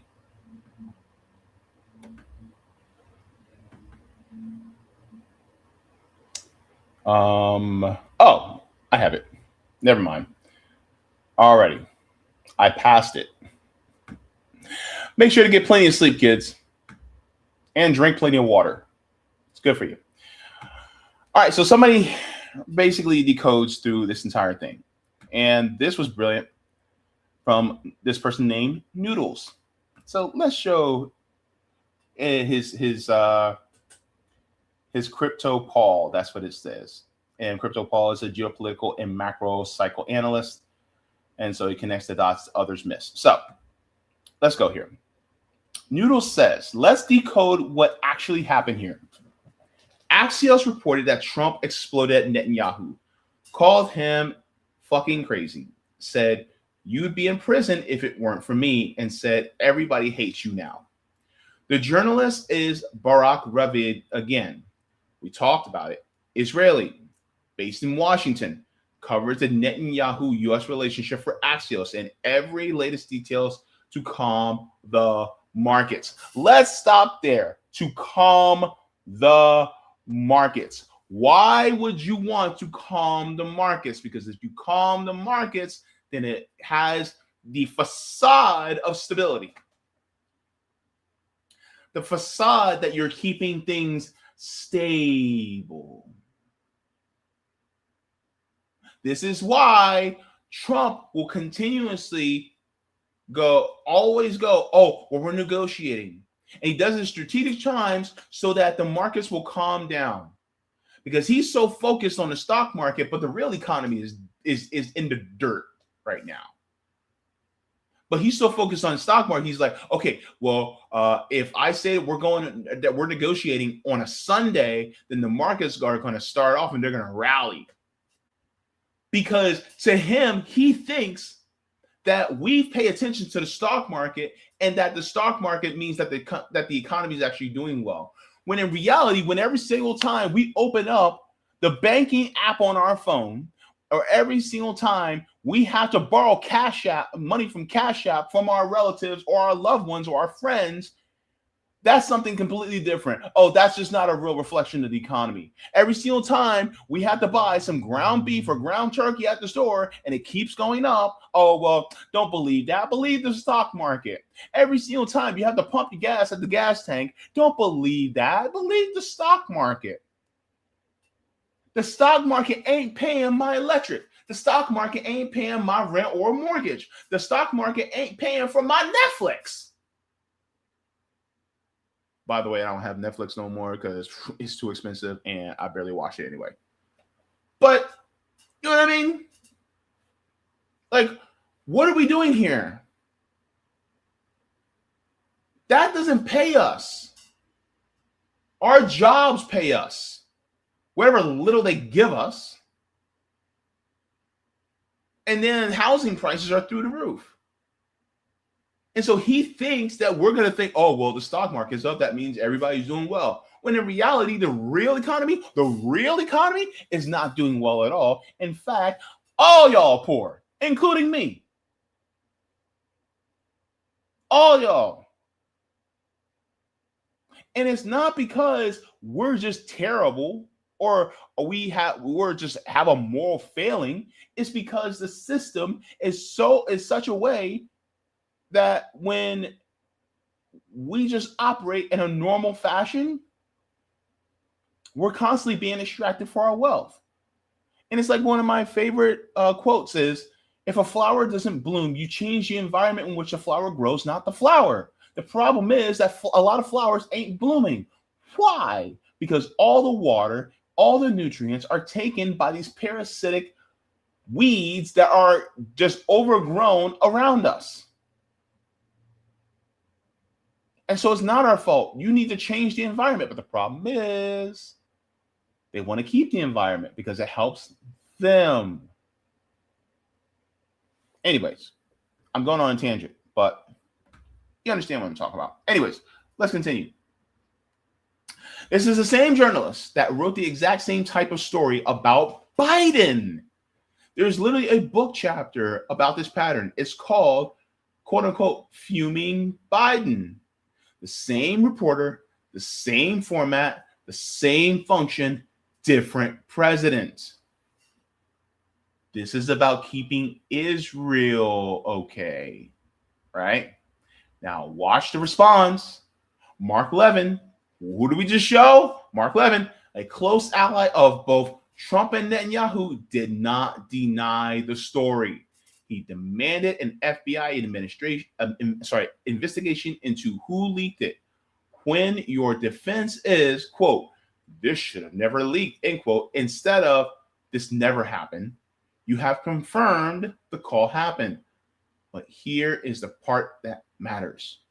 Why would Levin, a friend of both men, confirmed the most explosive account of their relationship ever published because it serves both. Why? Let's get into the why here, guys. Trump gets to look tough, not Netanyahu's puppet, willing to put Israel in its place. His base loves it. Let's stop right here because everybody and their mama knows, right, that a lot of people have been talking about, oh my God, we're being controlled by Israel. This is the United States of Israel. And this is all these people, they're Israel first. You know, all that's talking, you know, right? And then TPUSA and Amerifest and all these different conservative outlets. You had all these young people in MAGA, particularly a lot of college kids, coming up and going, hey, what's up with this? Why are we doing all this for Israel and there's nothing being done for us? And so they're looking at all these kids and they're like, oh, snap. They're turning on Israel. We got to reel things back. We got to make Trump look like he's tough on Bibi Netanyahu because now we have to change course. We got to, but it's a performance, y'all. That's why I'm like, huh, yeah, okay. Because when Axios came out, I'm like, I was in doubt. And then Auntie Margaret said, oh, yeah, baby. Yeah, you're right to doubt this. By the way, Auntie Margaret, thank you very much. Deeply appreciate it. Love you. But here's the thing, right? That's why it makes Trump look tough. It makes it look like, oh, well, he's bringing Israel to heel. He's bringing Netanyahu to heel. But in reality, it ain't about that. Why? Because they both serve the same masters. It's a performance, y'all. And people go, oh, my God, America owns Israel and runs Israel, or Israel owns and runs America. Wrong. They are just like two co-workers that are working for the same boss. And they have to put on a performance so that you think something's getting done. They're just both agents for the same master. Now, let's come here. It says, Israel canceled. Says, and look what actually changed on the ground. Nothing. Israel canceled the Beirut strike, but the ground invasion of Lebanon continues. The IDF is still miles deep. A soldier died today from a Hezbollah drone. Netanyahu's officer said, position unchanged. If this was supposed to be a reversal, guess what? They would have reversed, but nothing happened. It's still stagnant. It's still going the same thing, except for they're not doing a escalation on this. So let's continue on. The performance, I love the way he says this. The performance was perfect. Trump gets the headline. This is why every single outlet right now is talking about this, including yours truly. But why am I talking about it? Because everybody's talking about this as, oh my God, Trump, he's actually going up against Netanyahu. So the liberal outlets are like, oh my God, he's going up against Netanyahu. This is going to be bad for Israel. And the conservatives outlets are going, oh my God. And then this makes the young people who are America First, who are MAGA, go, oh man, well, I guess I was wrong about Donald Trump. He isn't being driven by Israel. When in reality, the thing is like, it's not about Israel owning America or America owning Israel. It's about the Epstein class owning both, y'all. That's the problem. Y'all keep looking left and right, or Israel, America, when in reality, y'all gotta look up. That's the problem. Everybody wants to look to their left and to their right, but they don't, or they want to look down and they want to look at the most marginalized people and blame them. No, baby, look higher. Look higher, look up. Don't look at Ultron. Don't look at Loki. Don't look at what's his name? Don't look at Ronan the Accuser, right? Don't look at Red Skull. You got Thanos right there. Like, the main boss isn't Donald Trump. The main boss isn't Benjamin Netanyahu. They're just followers. That's all they are. Don't go after Count Dooku. Don't go after, oh my gosh. I'm blank. The one with the face with the horns. Anyways, don't go after these apprentices. Don't go after Darth Maul. You got Darth Sidious literally right there. And you won't even go after him. You're so focused on the acolytes that you guys don't even focus on the real people at the top. Donald Trump is not the person at the top. He is a middle manager. Bibi Netanyahu is a middle manager. And they're playing in your face right now with this Axios article, and they're using the corporate media to do it. Says the performance was perfect. Trump gets the headline. Netanyahu gets the cover. The deal gets another 48 hours of quote-unquote progress. Markets get a reason to breathe. And then the war continues exactly as planned, because the war is the end goal, not peace. Peace is not the goal. Peace was never the option, because with peace, who loses money? The military-industrial complex. Peace is not the goal. The war needs to continue so that they can make money. It's never the goal to, oh my God, well, we're working towards peace. No, they need a scapegoat. This is why Iran must never have a nuclear weapon. It's just a reason for Raytheon, Northrop Grumman, General Dynamics, Lockheed Martin to continue to make weapons so that they can continue to go after a country that's not actually doing the thing that they're accused of doing. So that these companies can make money. Because ultimately it's about profit first. That's why. It's about the profits. Now, this is the exact same playbook. Every time public opinion turns against the war, a story appears showing the U.S. president is furious with Israel. It creates the illusion of restraint while changing nothing. Biden was furious for 14 months. The war never stopped. Trump is furious now. The ground invasion is expanding. The visible game is Trump controls Netanyahu. The real game is peep game. Both men are performing for their audiences while the machine moves forward. Nothing has been signed. Nothing has stopped. The war is not winding down. It is being managed. Neither one controls the other. They walk arm in arm. Know that. Thank you. This is what we've been trying to This is what we've been trying to point out. And Noodles continues, says, always remember, logical analysis is the most logical output of the whole story, this whole story. Now, Alan McLeod, wonderful journalist. I want to have him on, by the way. Brilliant guy. He says, we should also mention that Barak Gravid was an Israeli spy until at least 2023. I don't mean figuratively, I mean literally an agent of Israel's most notorious spying group. And he gives a link to his investigation.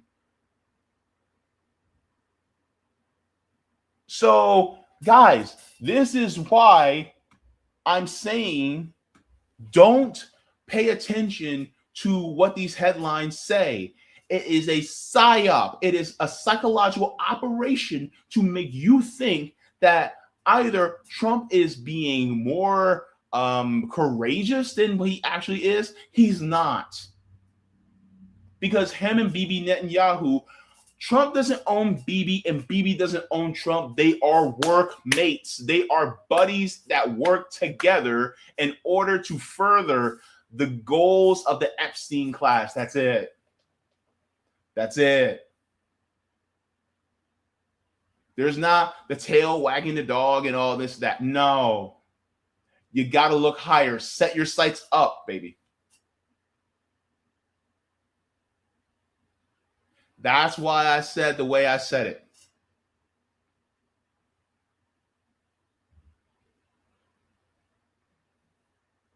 They're trying to get you to accept and think that this is going to be something that they're trying to make it look like a sea change. There's no sea change.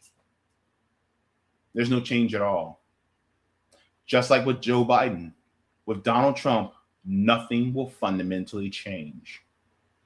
And here's the crazy part that some people are not going to like, is that Joe Biden and Donald Trump both had the same masters. Joe Biden was Benjamin Netanyahu's workmate. Joe Biden was succeeded by Donald Trump. And now Donald Trump and Benjamin Netanyahu are workmates. And so guess what? Does the job change because one worker leaves and another worker takes over the next shift?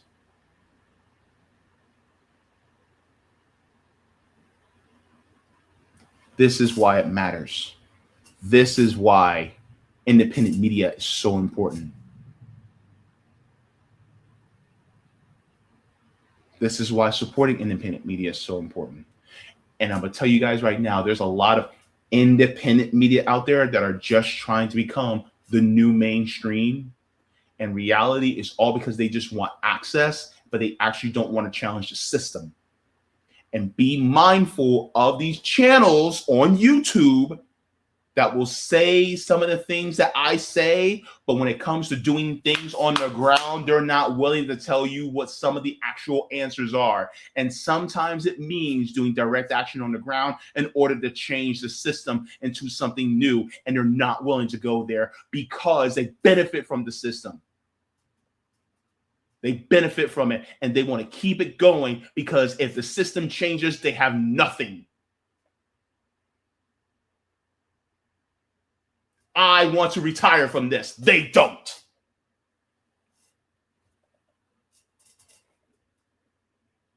So it's not just Axios. It's not just CBS. It's not just New York Times. It's not just Washington Post. It's not just ABC. It's not just NBC. It's not just MS Now. It's some people, some channels, some podcasts that consider themselves to be on the left that's also trying to tell you in a roundabout way to stick with capitalism, stick with the system, and we can change it from the inside. Be mindful because they're trying to keep you within the same box. They're just trying to give you a sounding board so that you think, well, yeah, this bothers me, that bothers me. And so they want to give you some catharsis when in reality, it's anesthetic. It's anesthesia to get you to fall back asleep and stay where you're at. So, my opinion, did Donald Trump actually say this to Bibi Netanyahu? Yeah, I'm going to say yes. Mm-hmm.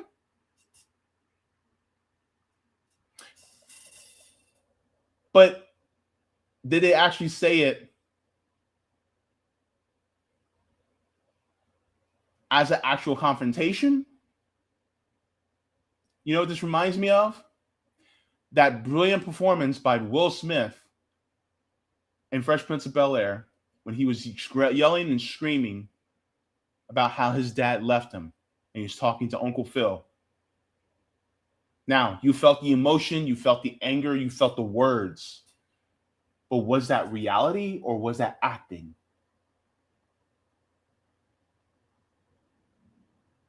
And so now, yeah, the sources told him what they said and what they heard him say and how he sounded. Yeah. But was it actually what was really going on, or was it just performance? Watch this space, y'all, and be careful.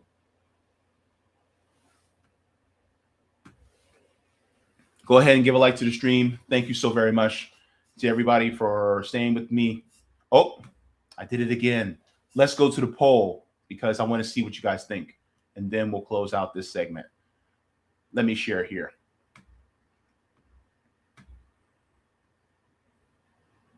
These guys are nefarious, y'all. These guys are very nefarious.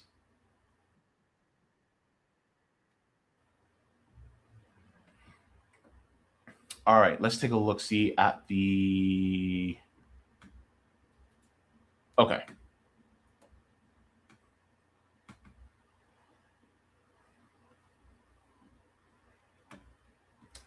All right, and let's share the screen. Okay. So do you, out of 22 votes says, do you think this Axios article will change people's minds about Trump and Israel? 0% said yes, it shows Trump is strong. 30% said no, he is still pushing the genocide. 48% said no, it's all a psy-op. And then 22% said, I don't know.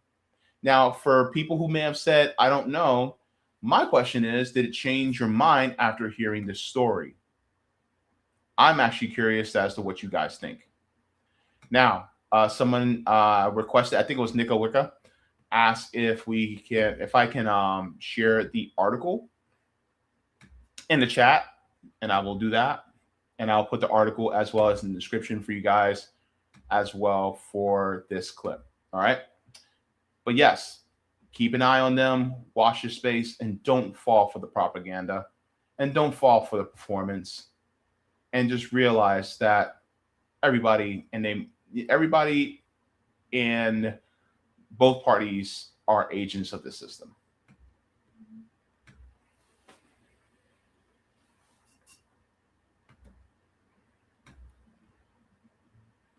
All right, everybody.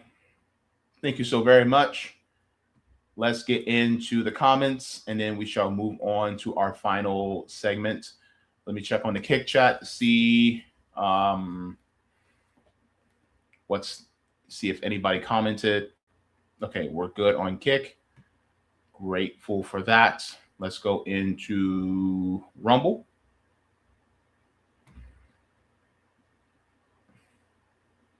Okay, we're good on Rumble. Perfection. All right, and let's get into the rest of the tube. All right. Oop.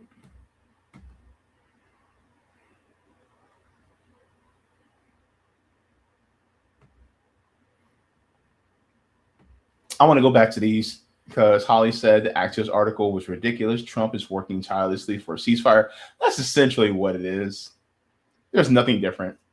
That's just a roundabout way of saying it. Edward says Axios is spewing propaganda. That's exactly what it was. Just propaganda. It's just, you know. Let me see here.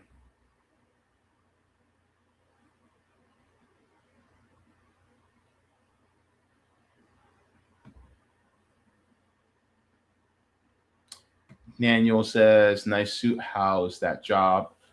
It's going pretty good. I'm doing all right. It's a job. Thank you so very much. Nika says, after Trump gave Bibi treasonous key. All right. Let's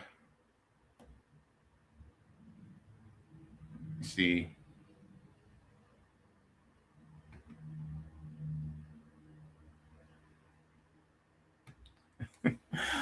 After Trump gave Netanyahu a treasonous key to the White House. John Kemper says, does anything coming out his mouth matter? No, but some people believe it, and that's why I had to do the story. Netflix Florin says, even if Trump pitched a fit about Netanyahu, he hasn't put Israel in check. Yeah.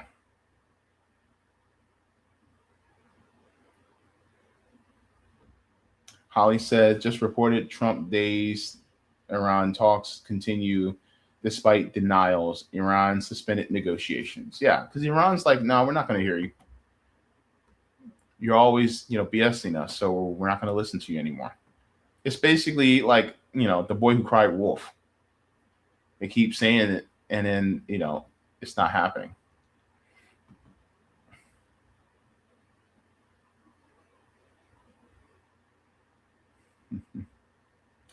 Let me see here.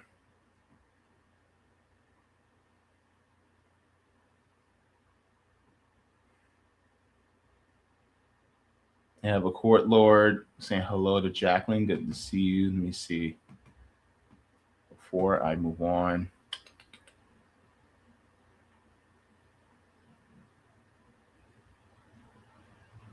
I'm just trying to look for people who haven't commented on this segment yet. Let's see. Sean says, this is just laughably bad and so bold-faced. Yep. Absolutely. It is.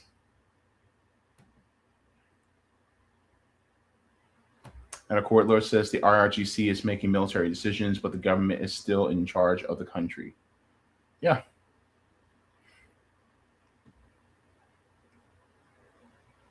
Let me see here.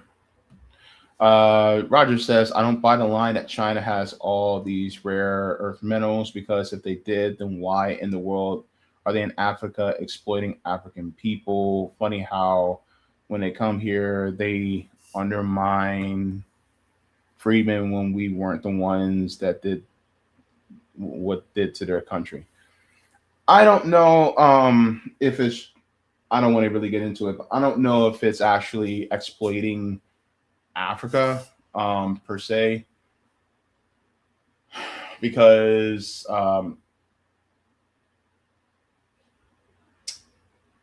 China really is just doing a we'll do for us if you do for it, we'll do for you if you do for us.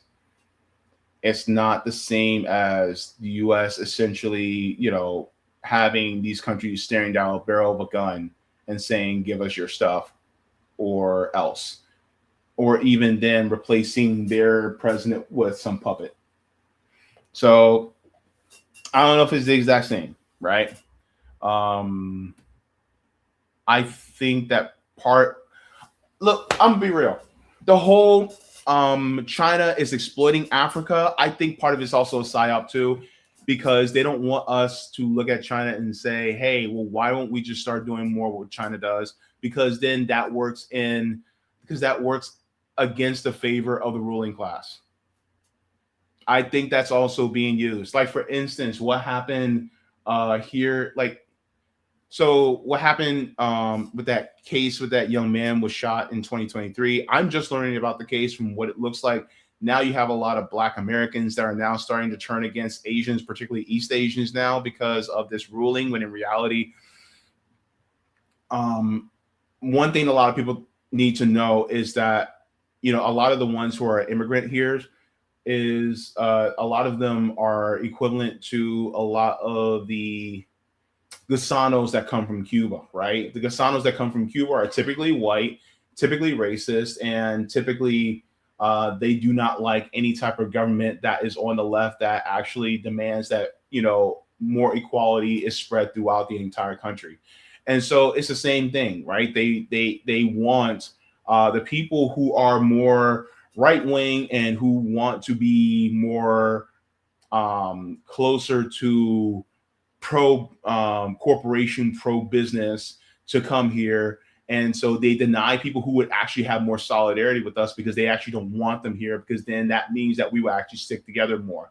So they get the more overly privileged right-wing idiots, and then they allow them to come here. But the people who actually would have more solidarity with us, they don't allow them to come, especially ones who are, not as educated. So that's the one thing.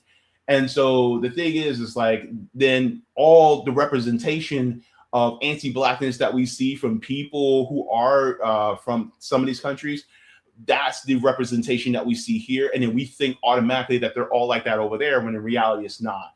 And anytime there's anything somewhat negative that comes out of that country against people that look like us, then it confirms our bias, because of what the United States has cherry-picked and curated to bring into this country to be anti-Black against us. And so I think part of it is also a psy-op, because the problem is like they do not want us to actually have real solidarity among each other, because if we did, then the United States would be done even earlier than we think.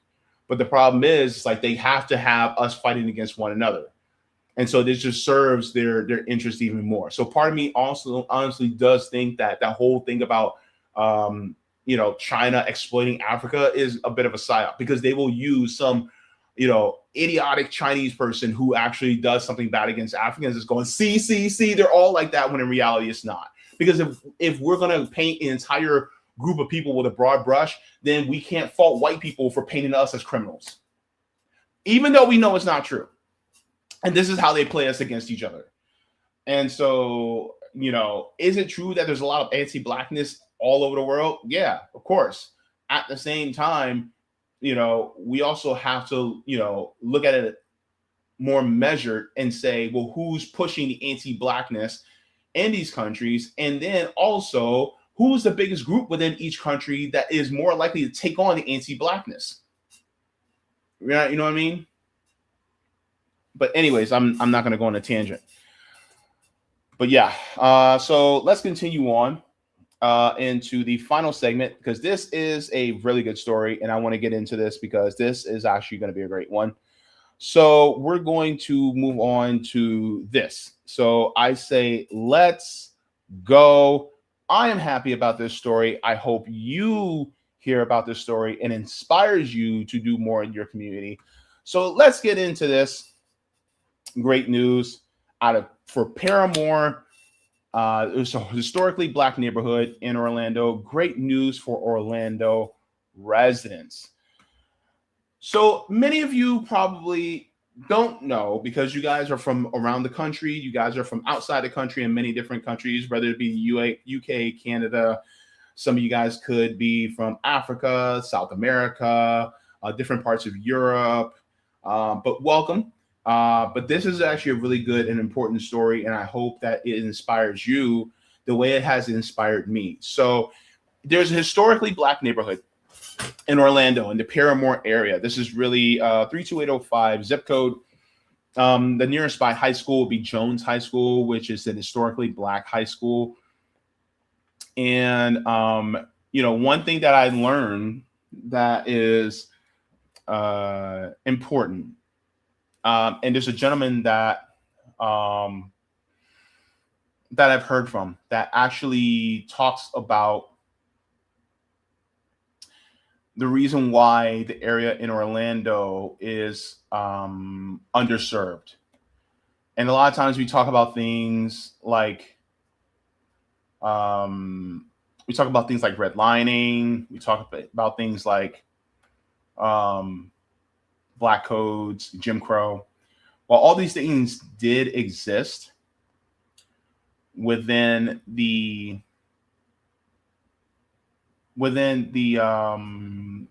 city, it wasn't just the biggest contributing factor, right? One of the biggest contributing factors that we have seen, especially, was more of what was happening as far as investment. And so one of the things that I had learned recently is that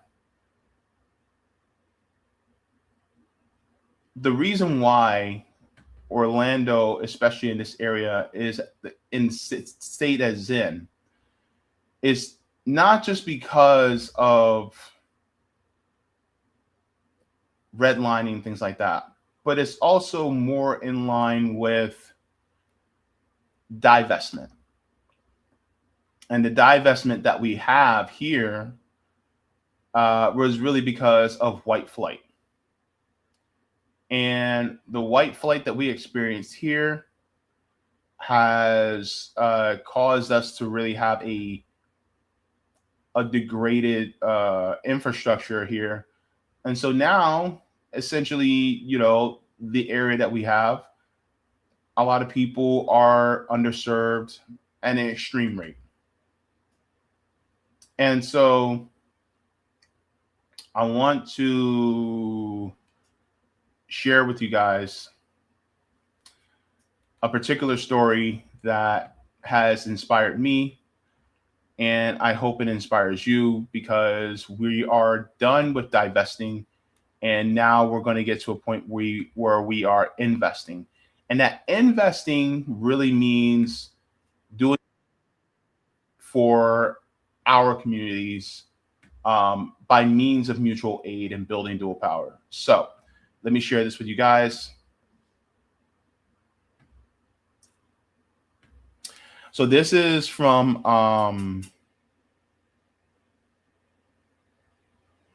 the Desire Foundation with support from Interstruct Design Built. And so I want you guys to hear what this young lady says, and then we shall talk about it a little bit more. So imagine that you could bring your grandmother to the grocery store in her local community that is only walking distance from her house, so that she can get all of the shelf stable and all of the healthy food that she needs to thrive, but also be able to do this. She could tend to her fresh fruits and vegetables that she grew right here in our community garden, which she could also speak to someone about her healthcare benefits, her social security benefits, and any social service works that she will need with our client service manager here. She can also use the computers to check her email, reach out to friends and family, look up things with the help of our community volunteers that are going to be right here in our computer lab. And on the same day, she could also speak to a medical professional, while she can also explain what she may be experiencing at home, get her blood pressure checked, check her vitals, all at the same location. This summer, we will be opening the Parramore Market, a space that is dedicated to the Parramore community, that is created to ensure that every person that lives in Parramore and calls Parramore home doesn't have to leave Parramore to get the services, the food, the care, and the love that they need to thrive in this community. I'm so excited to bring this space to life. So imagine that you could. So this is a good thing. Let's go. I am so excited for this, because here's the issue, right? Parramore is an historically Black neighborhood. Well over like 70% of this entire community is Black, particularly Black American. And we have been going through it like crazy in this area because of the issues surrounding underdevelopment, this divestment from our own communities. And a lot of us are, trying to do the best that we possibly can with what we have. And we don't have much because they don't really push any type of investment for us. And the thing is, like, it's kind of hard to invest in a community where you don't have money. You don't have money to invest. And so that's one of the reasons why I think it's so important that we, focus on this. We focus on what helps us. And, one of the things that I think is absolutely important is that, mutual aid actually helps us out a lot. And let me share this with you guys too, because I also want to share this from this person's perspective, because a lot of people are like, well, why is Parramore in the state that it's in? And I found the video that I was looking for. Let's go here. So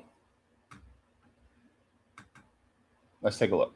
When people talk about neighborhoods like Parramore, they often ignore one important fact. This community used to thrive. Parramore became one of Central Florida's most important Black communities during the early 20th century. Families built businesses, churches, schools, and social organizations despite segregation and exclusion from white Orlando. My name is Jasmine, and I study environmental injustices. In the last video, we talked about how segregation physically shaped Orlando. Now, we need to talk about what happened when Black communities began building economic and political power. As Parramore grew, the city continued creating policies that restricted where Black residents could live. In 1923, Orlando established a zoning commission. Soon after, Black neighborhoods were unofficially confined to specific areas west of Division Street.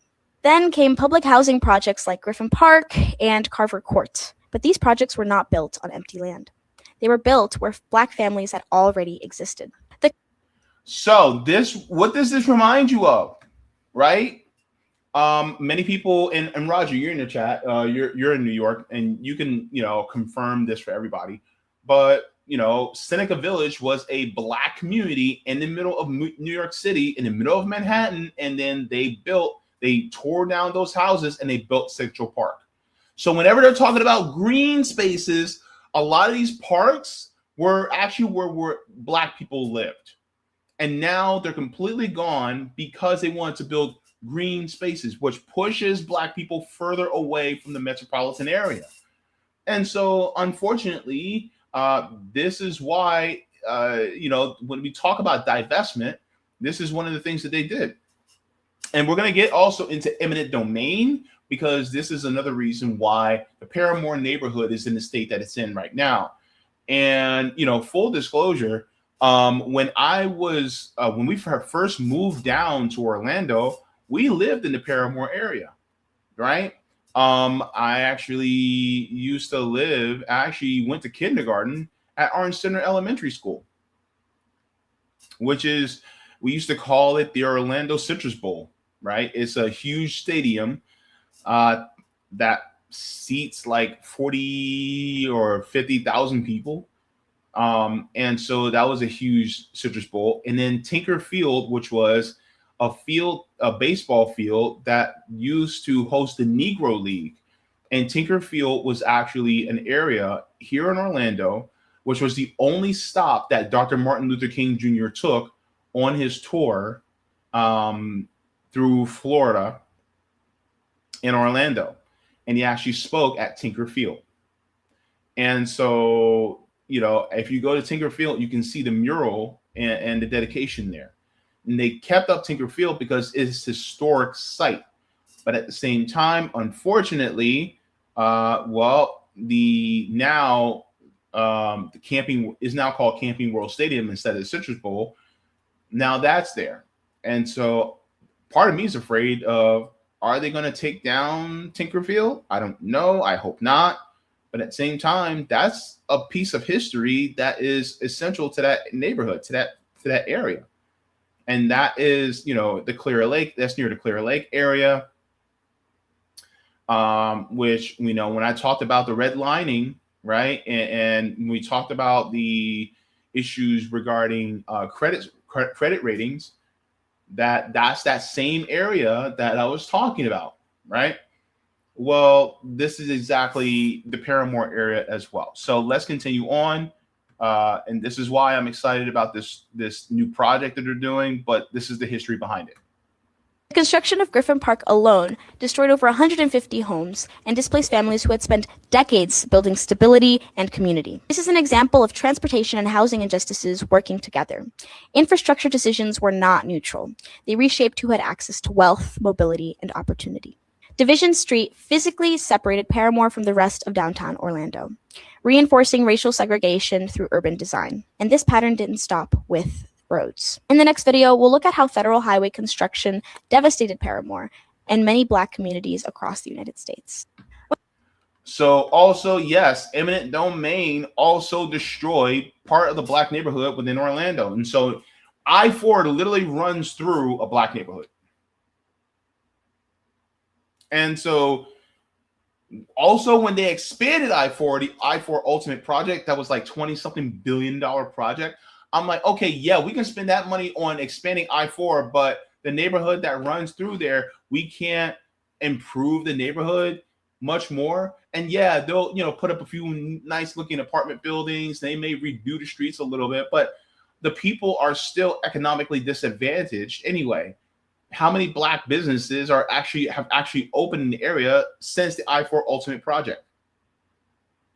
And I mean actual Black small businesses, not owned by these, super affluent people who just so happen to be Black that exploit us, right? But actually real, people who want to build businesses and live in the same community. It doesn't happen that way.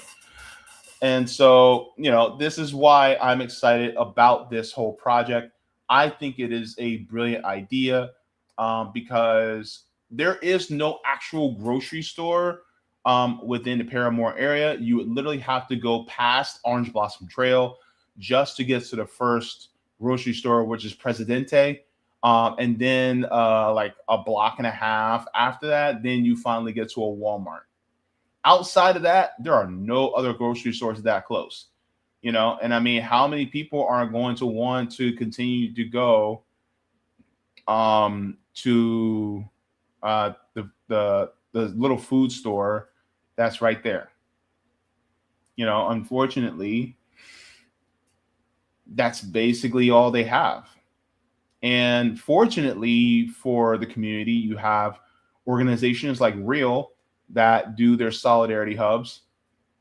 And what they'll be able to do is that they set up shop, they, give food, they give clothing, groceries, toiletries, they will do haircuts, bike repairs. And, you guys have seen me out there. I put out the videos. I've been organizing with them whenever I can. It's kind of hard now because I have a regular job, but, you've seen us out there, me, being a volunteer with them and doing mutual aid out there. But the thing is like they need something that's more regular. And I feel like something like this would be a huge help because you don't see how many elderly people come through those lines when, we're getting, when we're helping people with clothing and food and bike repairs and, getting groceries, or they need to get their hair done. I mean, some people just may need to get their hair done because they need, they're having a job interview soon. Or maybe somebody's getting married. Or maybe they just want to feel better. You know what I mean? How many doctor's offices are actually within that area? They don't really build stuff like that in the areas. And so you literally have to go outside. And a lot of people don't have cars. They have to take the buses. It's either the number 8 that they have to take, the number 19, the 21. Gosh, what other buses? The 40, I think the 40. It's like, and some of these buses don't run as often as they should. Some of these buses, don't run, after like 10, 11 o'clock at night. And what if you have to work very late? So yeah, this is one of the things that I am excited about because I really do think that it should happen. Now, I will say this. I do have my issues with nonprofits. However, if they're trying to just benefit the community, if they're really trying to benefit the community and it's not anything outside of doing anything to benefit just, the people at the top of the nonprofit, then I respect that. And so that's why I take nonprofits, on a case by case basis. I only take them on a case by case basis. I don't approve of all nonprofits because a lot of nonprofits just, don't do much for the community. They're just there just to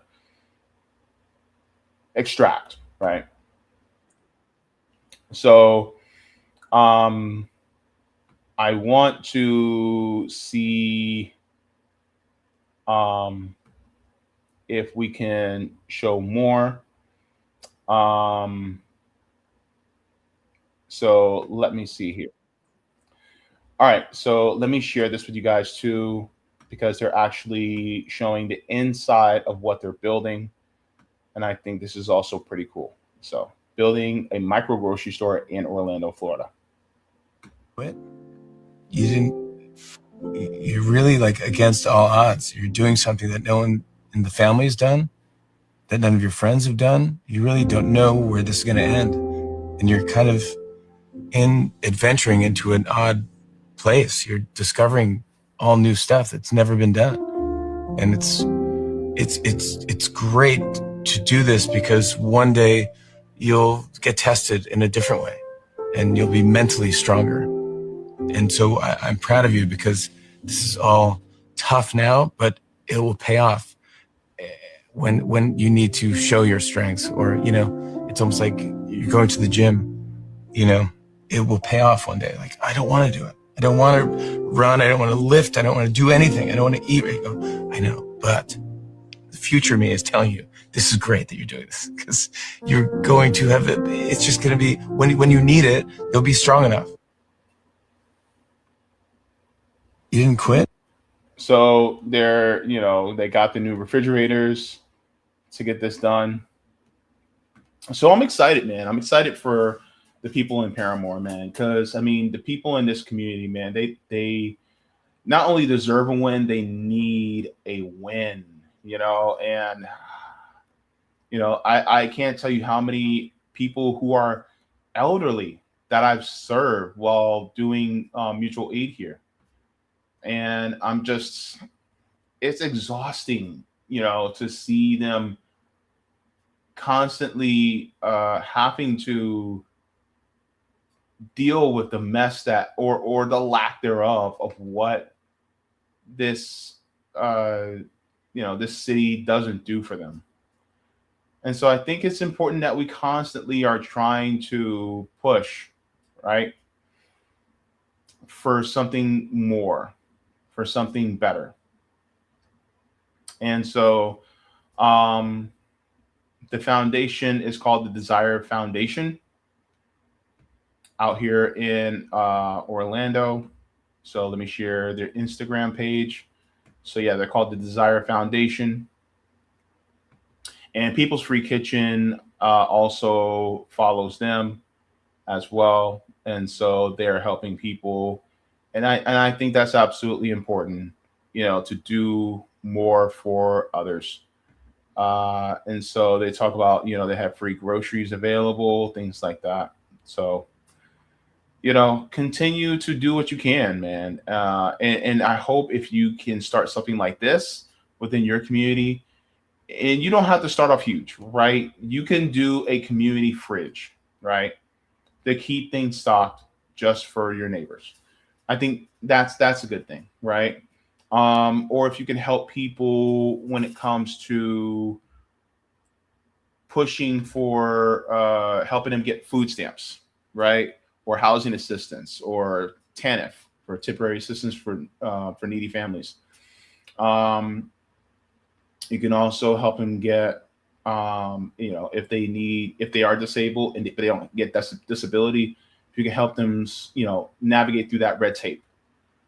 Whatever you can do to help people, to assist people, in any way, do that. I know my sister, in this space, Savvy Sabs, she just did a mutual aid workshop Saturday. Yeah.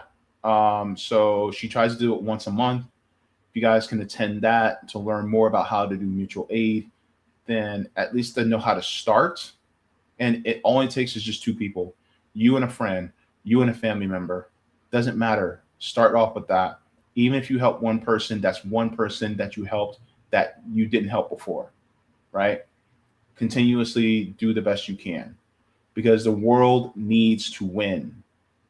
I'm sick and tired of watching the people in the parasite class exploit us, and they keep winning when really they're just thieves stealing from us. I want us to win because we deserve to win by very virtue of us being human beings. And so the extraction needs to stop. We need to start instilling not just love, but dignity, and giving grace to our communities. And start off with some of the most vulnerable and marginalized communities in your neighborhoods. And please let this radicalize you in a loving way. Let this do this. And do not stop. If you feel like you can't do it, take that doubt and throw it away. Even if you and a friend can rub together $30, $35 just to help one or two people, you've already started. The hardest thing to do is start. Once you start, then it gets easier from there. And baby, if I promise you, you will be helping to make the world better. You will leave the world better than you found it. Even if you help one person, if you leave one person's world better than you found it, you have done something for their world. And you know what? It helps you in the process, because now you start to feel better, not because that person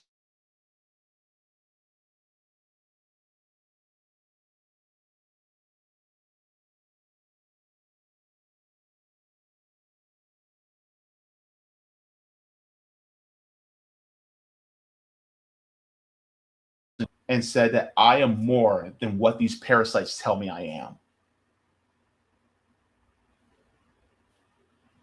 Yeah. I believe in you. I hope you believe in yourself too. Shout out to all the people who are engaging in this work. Shout out to every single person who's doing mutual aid on the ground here in Orlando, Orange County, throughout Florida, throughout the United States, and all over the world. Shout out to all of you who are doing the damn thing to make sure that this world wins. And I'll be there in the trenches with you.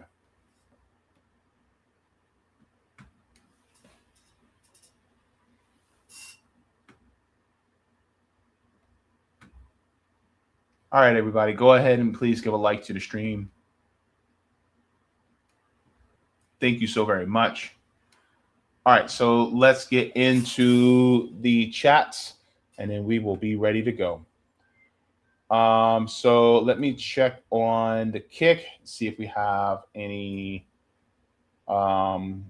chats on the Kick. Okay, we're good on the Kick side. That's good. Let's check Rumble, see if we have any Rumble rants. I think we're good on Rumble. Okay, perfect. All right, guys, let's go into the regular YouTube chat, and we shall be on our way out.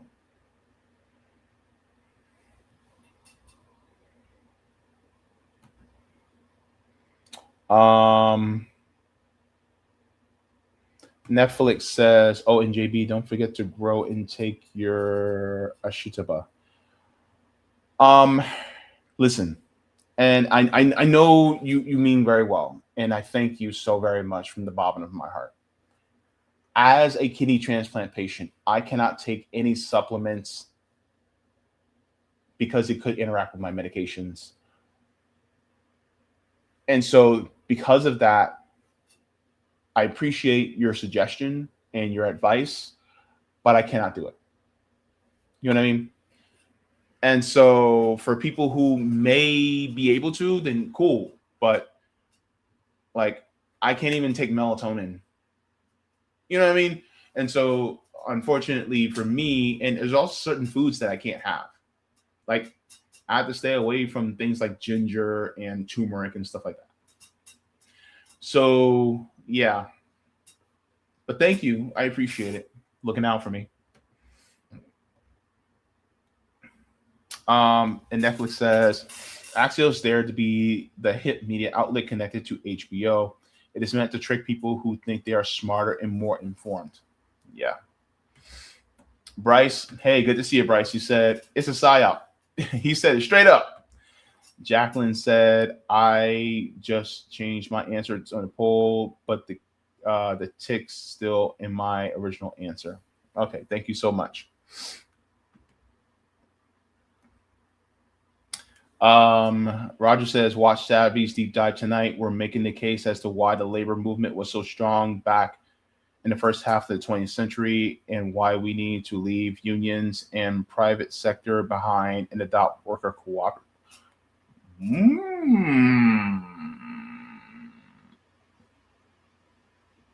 Roger yelling at me for this one. He's doing all caps on that one. He's like, listen, you need to see this, man. All right.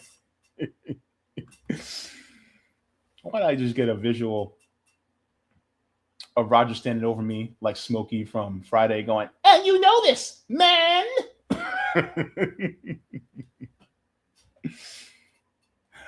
Bryce says, I was there at the workshop, missed you there. She said you were working. Yeah, I was at work. Yeah.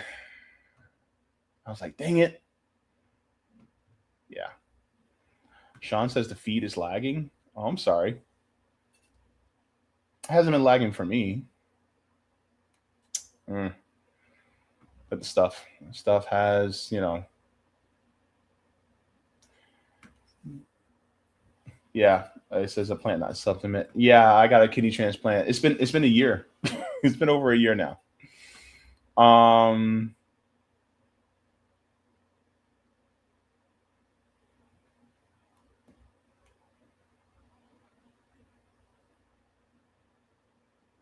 Oh yeah.